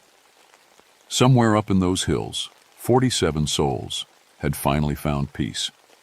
And somewhere else, living people were learning what it means to believe in something bigger than themselves. Not through handling snakes or drinking poison or putting on religious shows, just through the quiet miracle of loving each other and doing what's right, day after day, without needing anyone to applaud. That's faith enough for anyone. 3 months later, I got a letter from the National Park Service. They were starting a new program, training rangers to work with religious groups who wanted to hold services on public lands. They'd heard I had experience with mountain religious communities, and wanted to know if I'd be interested in leading the program. I wrote back and said yes, because I'd learned something important in that hollow. Running away from religion because of hypocrites is just another form of pride. Real faith isn't about avoiding bad examples. It's about becoming a good one. And sometimes, if you're lucky, you get the chance to help other people tell the difference between the two. The work isn't always easy. Mountain religious communities can be suspicious of outsiders, and federal agents can be suspicious of mountain religion. But I've found that most people, when you get right down to it, are looking for the same thing those 47 souls were searching for in that hollow. Something real to believe in. Something that makes the hard parts of life bearable and the good parts mean something. Something that connects us to each other and to whatever force created these beautiful, terrible, mysterious mountains. I can't give people that faith, but I can help them find it for themselves in their own way, without anyone getting hurt. That's enough purpose for one lifetime. And sometimes, late at night when the wind is just right, I swear I can hear singing, drifting down from Old Rag Mountain. Not the desperate, prideful hymns of people trying to prove their worth, but the quiet, joyful songs of souls who have finally found their way home. It's the most beautiful sound in the world.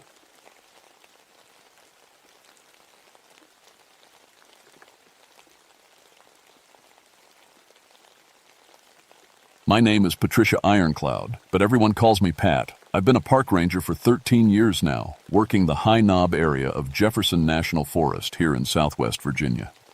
Before that, I was a nurse in the emergency rooms around coal country. That was before I lost my license for speaking up about things I shouldn't have spoken up about. November is always quiet in the mountains. Most hikers stay home when the first snow comes, and that's fine by me. The forest feels peaceful when it's just me, the trees, and the cold wind. But this morning wasn't peaceful at all. Steve Rodriguez, our park medic, called me on the radio at 6 in the morning. "Pat, we got a problem," he said, and I could hear the worry in his voice. "Emergency services keep getting calls from the old company hospital, you know, the one that's been shut down for 8 years. I knew it well. The Blackwell Company Hospital sat on a ridge about 16 miles from the nearest town. Built back in the 1920s to serve coal miners and their families. Closed down in 1978 after some federal investigation. The building has been empty ever since, just broken windows and rusted medical equipment." "What kind of calls?" I asked, pulling on my ranger jacket. "Medical emergencies, mining accidents. But here's the weird part. The calls are coming from the hospital's old phone system, the one that was shut off when the place closed." I stopped buttoning my jacket. "That's not possible." "That's what I said. But 3 different emergency services got calls last night, all from that hospital, all asking for help with injured miners." The drive up to the hospital took me 40 minutes on winding mountain roads. Snow had started falling harder, making the old access road slippery. As I got closer, I could see the hospital building through the bare trees, a big gray concrete structure that looked like it belonged in a scary movie. I parked my truck and grabbed my emergency medical kit, old habits from my nursing days. The front doors of the hospital stood wide open, which was strange. The county usually kept the place locked up tight. Inside, the smell hit me first. Medical disinfectant, strong and fresh, like someone had just cleaned the floors. But that was impossible. This place had been empty for 8 years. The lobby looked like it always did. Broken chairs, peeling paint, old signs pointing to different departments. But something felt wrong. I couldn't put my finger on it at first. Then I realized what it was. It was warm inside. Not just warmer than outside, actually warm, like the heat was working. And I could hear something. Faint sounds coming from deeper in the building.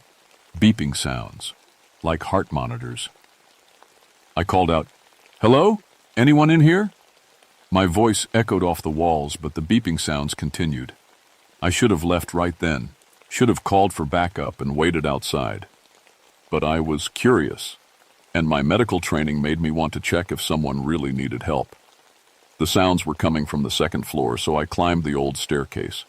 The steps creaked under my feet, but they felt solid. Too solid for a building that had been falling apart for 8 years. At the top of the stairs, I found the source of the beeping, the old cardiac unit. Through the doorway, I could see heart monitors lined up along the walls, all of them working, all of them showing steady heartbeats on their screens. But there were no patients in the beds. I walked into the cardiac unit, and my skin started to crawl. The machines were definitely running. I could see the green lines moving across the monitors, could hear the steady beep, beep, beep of normal heart rhythms. But every bed was empty. I checked the power outlets. No electricity. I followed the cords, from the machines to the walls, but nothing was plugged in. The monitors were running on their own. "What the hell?" I whispered. That's when I heard footsteps in the hallway behind me. Slow, deliberate steps, like someone wearing heavy boots. I turned around, but the hallway was empty. The footsteps stopped right outside the door. I waited, holding my breath. Nothing. Just the sound of the heart monitors and my own pulse hammering in my ears. I walked to the doorway and looked both ways down the hall. Empty. But I could smell something new now, mixing with the disinfectant smell. Something metallic, like blood. The surgical wing was at the end of the hall. I knew I should leave, should get back to my truck and call this in. But something was pulling me forward. Maybe it was my old nursing instincts, or maybe it was just plain stupidity. The surgical wing doors were heavy metal, the kind that swing both ways. I pushed through them and immediately wished I hadn't. 3 operating rooms, all with their lights on. Surgical instruments laid out on metal trays like someone was about to use them. The instruments were clean and shiny, but the tables underneath had dark stains on them. Fresh, dark stains. In the middle operating room, I found him. A young man, maybe 25, lying unconscious on the operating table. He was dressed in hiking clothes, the kind of gear someone would wear for a day trip in the mountains. There was an IV in his arm, connected to a bag of clear fluid hanging from a pole. I rushed to his side and checked his pulse, strong and steady. His breathing was regular but shallow, like he was heavily sedated. There was a medical chart clipped to the end of the table with his name, Robert Kim. "Robert, can you hear me?" I shook his shoulder gently, but he didn't respond. I looked at the chart. It was filled out in neat handwriting describing symptoms I'd never seen before. "Patient presence with acute spiritual contamination," it read. "Requires immediate surgical intervention to prevent permanent spiritual damage." Spiritual contaminant. Ion? That wasn't any medical term I knew. I started to unhook the IV when I heard a voice behind me. "I wouldn't do that if I were you, Nurse Patricia." I spun around. Standing in the doorway was a man in a white doctor's coat. He was older, maybe in his 60s, with gray hair and wire-rimmed glasses. He looked completely normal except for one thing. I could see right through him to the wall behind. "The patient is in a very delicate state," he continued, walking toward me. His footsteps made no sound on the floor. "Removing the sedation too quickly could cause severe complications." I backed away from the table, my hands shaking. "Who are you? What's going on here?" "Dr. Harrison Blackwell," he said, extending a transparent hand that I definitely wasn't going to shake. "I'm the chief of medicine here, and you must be Patricia Ironcloud, the ranger who used to work in emergency medicine." How did he know that? How did he know my full name? "You're dead," I said. "This hospital has been closed for 8 years." Dr. Blackwell smiled. "Death is just another medical condition, Nurse Patricia. And like any medical condition, it can be treated." Other figures started appearing in the room. Nurses in old-fashioned white uniforms, orderlies in scrubs. All of them transparent, all of them moving like they had work to do. "We have many patients here," Dr. Blackwell continued. "Minors who died from conditions that were misdiagnosed during their lifetimes. Black lung disease, silicosis, injuries from unsafe working conditions. They still need medical care." "That's impossible," I said. But even as I said it, I could hear sounds throughout the hospital. Coughing from the respiratory ward, moaning from the emergency room, the sound of wheelchairs rolling down hallways. "Nothing is impossible in medicine, nurse. You should know that." Dr. Blackwell picked up a surgical instrument, one from the tray. It was solid in his transparent hands. We've been treating these patients for 8 years now, but we need help, living help, someone with medical training who can assist with the more complicated procedures. I looked down at Robert Kim. His face was peaceful, but I could see surgical marks on his chest now, fresh incisions that hadn't been there a minute before. What did you do to him? We're helping him, just like we help all our patients. Mr. Kim was exposed to spiritual contamination while hiking in these mountains. Without treatment, it would have killed him within days. You're crazy. Spiritual contamination isn't real. Dr. Blackwell's smile faded. You've spent 13 years in these mountains, Nurse Patricia. You know there are things here that modern medicine doesn't understand. The spirits of miners who died from neglect and medical malpractice. They're still sick. They still need treatment. The other ghost medical staff were moving around the room now, preparing surgical instruments, checking monitors that showed impossible readings. It looked like any busy hospital, except everyone was dead. I'm leaving, I said, backing toward the door. And I'm taking him with me. I'm afraid that's not possible, Dr. Blackwell said. The patient hasn't completed his treatment yet. And besides, we have other patients arriving soon. The lights in the operating room flickered, and I heard new sounds from outside.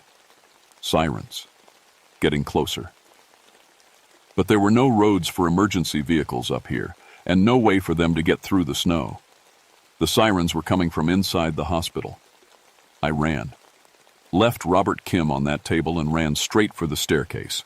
Behind me, I could hear Dr. Blackwell calling out, "Nurse Patricia, we need you here. The patients are arriving."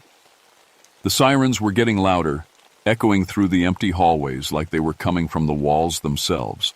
I took the stairs 3 at a time, desperate to get outside, to get to my truck, to get away from this place. But when I reached the first floor, I see, topped dead.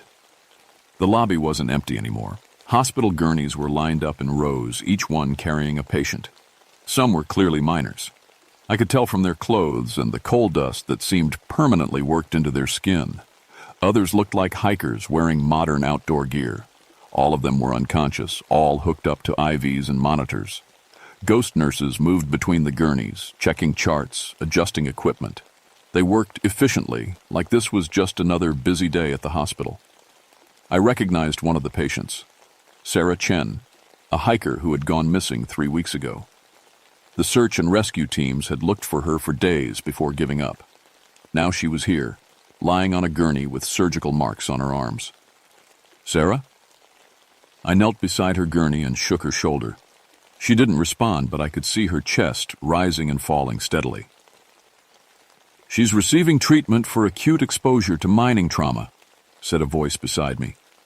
I looked up to see a ghost nurse with kind eyes and a name tag that read, Ellen Murphy, RN.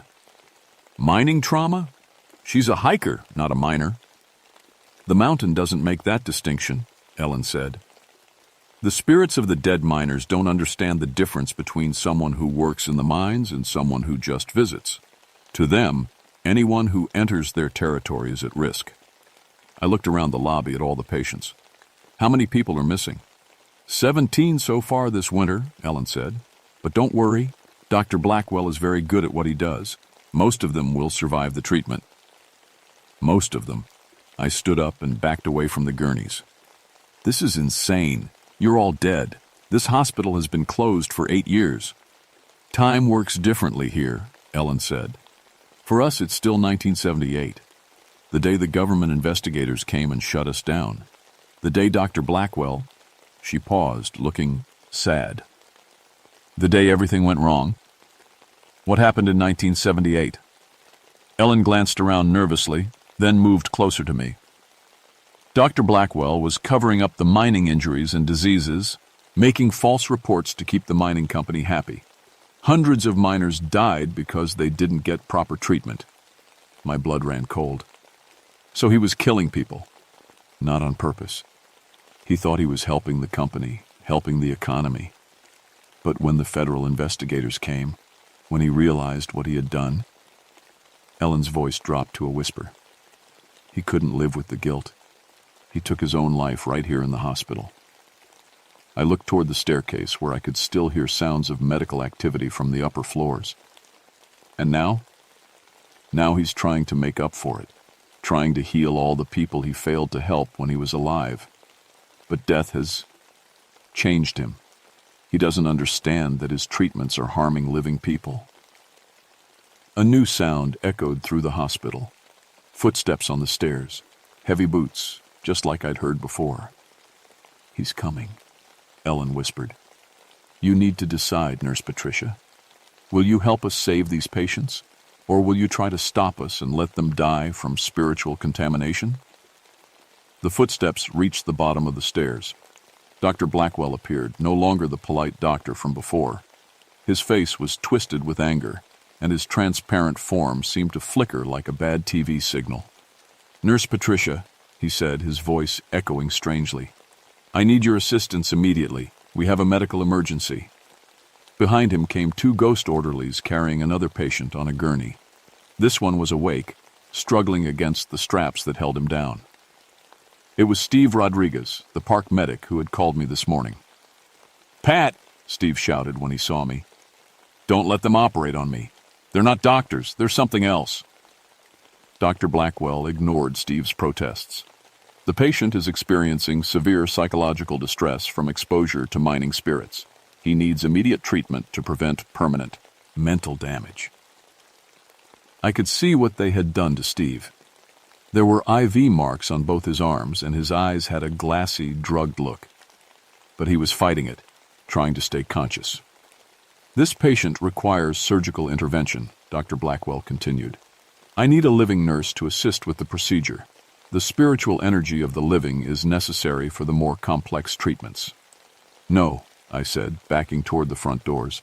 "I won't help you hurt people." "Hurt them?" Dr. Blackwell's voice rose. "I'm trying to save them. Do you know how many miners died because I failed them?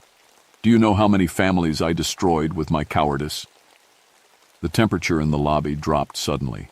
Frost began forming on the windows, and my breath came out in white clouds. "I can fix it," Dr. Blackwell said, his form becoming more solid, more real.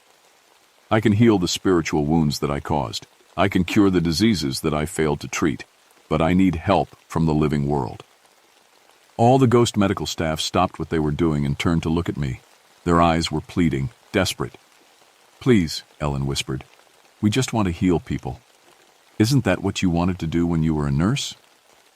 I looked at all the unconscious patients, at Steve strapped to the gurney, at the ghost doctors and nurses who truly believed they were helping.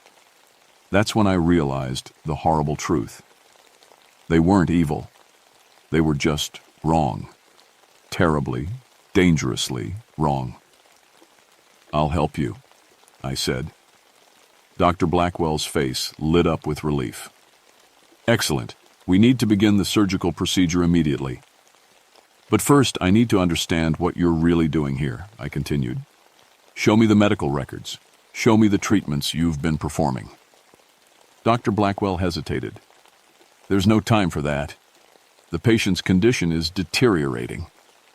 Steve tried to speak, but the Druths, Giaz, were making it hard for him to form words.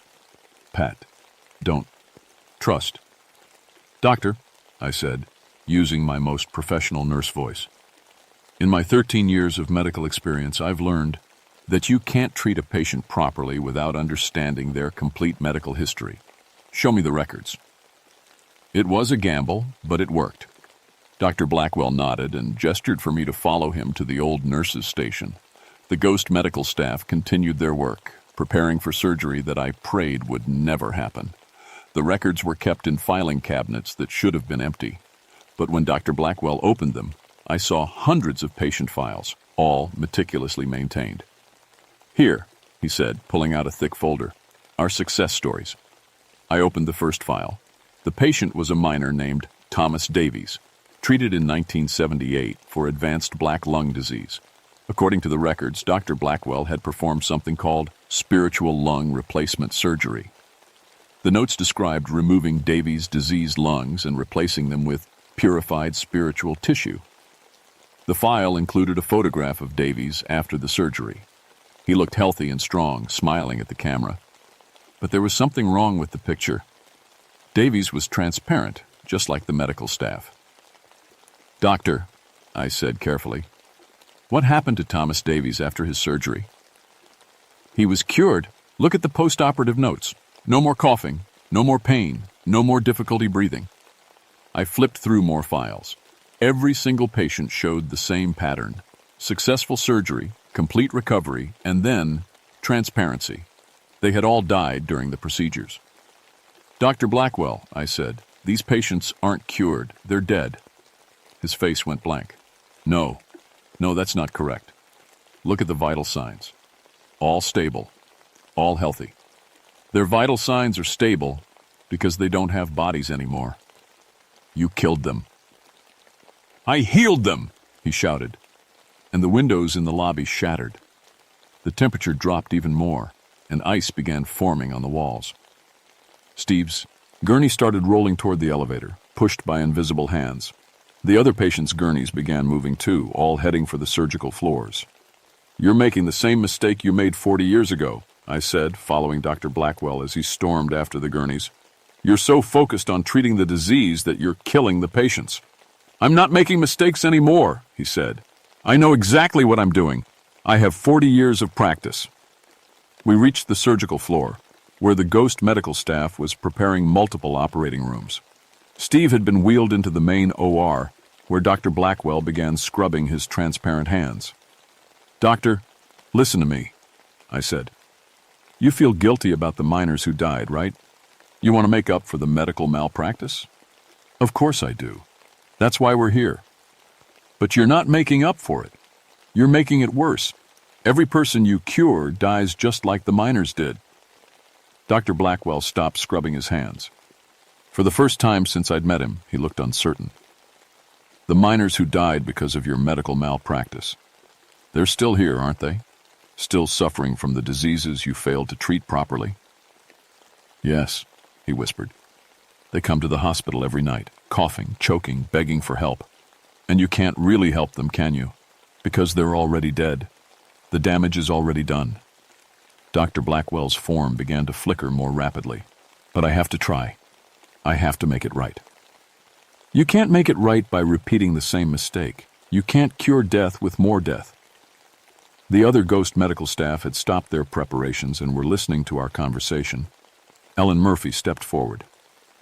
Doctor, she said quietly, maybe the ranger is right. Maybe we've been hurting people instead of helping them. No, Dr. Blackwell said. We're healers. We save lives. We're not alive, Doctor, Ellen said. We can't save the living. We can only join them in death. The truth was sinking in. I could see it in Dr. Blackwell's transparent face. The guilt that had driven him to suicide 40 years ago was the same guilt that was driving him to kill people now. The only way to stop hurting people is to stop trying to heal them, I said. Let the living take care of the living. Let the dead find peace.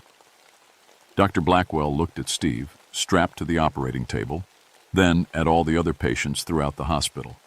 But what about the miners? He asked. What about the people I failed? They're not your patients anymore, Doctor. You can't be their doctor anymore.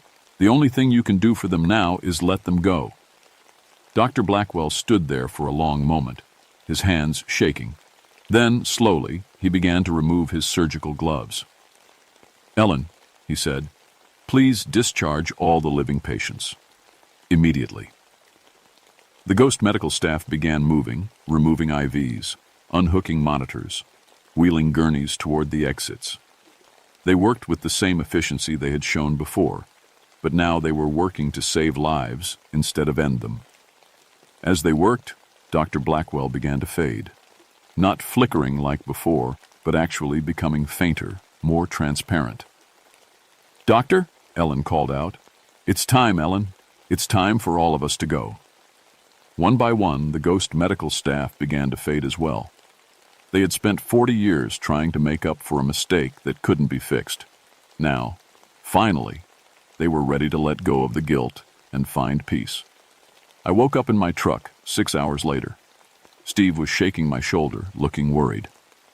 Pat, wake up. Are you okay? I sat up, confused. I was in the driver's seat of my truck, parked outside the old hospital. The building looked exactly like it always had. Broken, empty, abandoned. What happened? I asked. You tell me. I got worried when you didn't answer your radio, so I came looking for you. Found you passed out in your truck. How long have you been here? I looked at the hospital. The windows were broken, just like they should be. There were no lights inside, no sounds of medical equipment. It looked like a building that had been empty for 8 years. Steve, I said slowly, didn't you call me this morning about emergency calls coming from the hospital? He frowned. No, I've been in town all day. Haven't called you since yesterday. I checked my radio. No record of any call from Steve. No reports of missing hikers named Robert Kim or Sarah Chen. According to the official records, nothing had happened at all. But when Steve helped me out of the truck, I found something in my jacket pocket that hadn't been there before. A hospital ID badge with my picture on it. It read, Patricia Ironcloud, RN, Jefferson Memorial Hospital.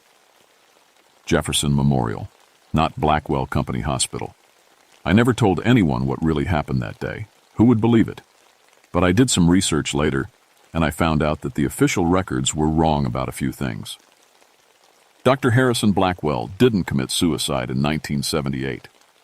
He died of a heart attack while trying to destroy evidence of medical malpractice. The investigators found hundreds of false medical records showing that he had been covering up mining-related diseases and injuries for decades.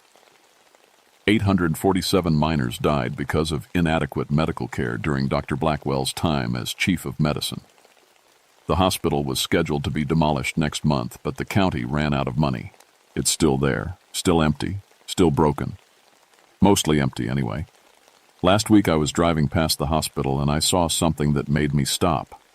Someone had put new flowers on the steps of the building. Fresh flowers, like someone had just left them there. There was a small card with the flowers. It read, For all the patients we couldn't save. The medical staff of Jefferson Memorial Hospital. I kept the hospice's TAL ID badge. Sometimes, late at night, when I'm doing paperwork in the ranger station, I take it out and look at it. It reminds me that some mistakes can't be fixed, no matter how much we want to fix them. But it also reminds me that sometimes, the only way to heal is to let go. The official reports say that 17 hikers went missing in our area this past winter. All of them were found alive, suffering from exposure and altitude sickness. They were treated at the county hospital and made full recoveries. None of them remember how they got lost or where they spent the missing days. I do my job differently now. When hikers go missing, I search harder and faster than before. I don't wait for backup. I don't follow standard procedures. Because I know that somewhere out there, in abandoned places where guilt and good intentions have gone wrong, there are still people who think they're helping. And sometimes the people who want to help you the most are the ones you need to run from the fastest. The hospital is still empty, but on quiet nights when the wind is just right, you can sometimes hear sounds coming from inside. Sounds like medical equipment running, like people working to save lives. I always drive a little faster when I pass it now. Some doctors never stop practicing medicine, even after they should.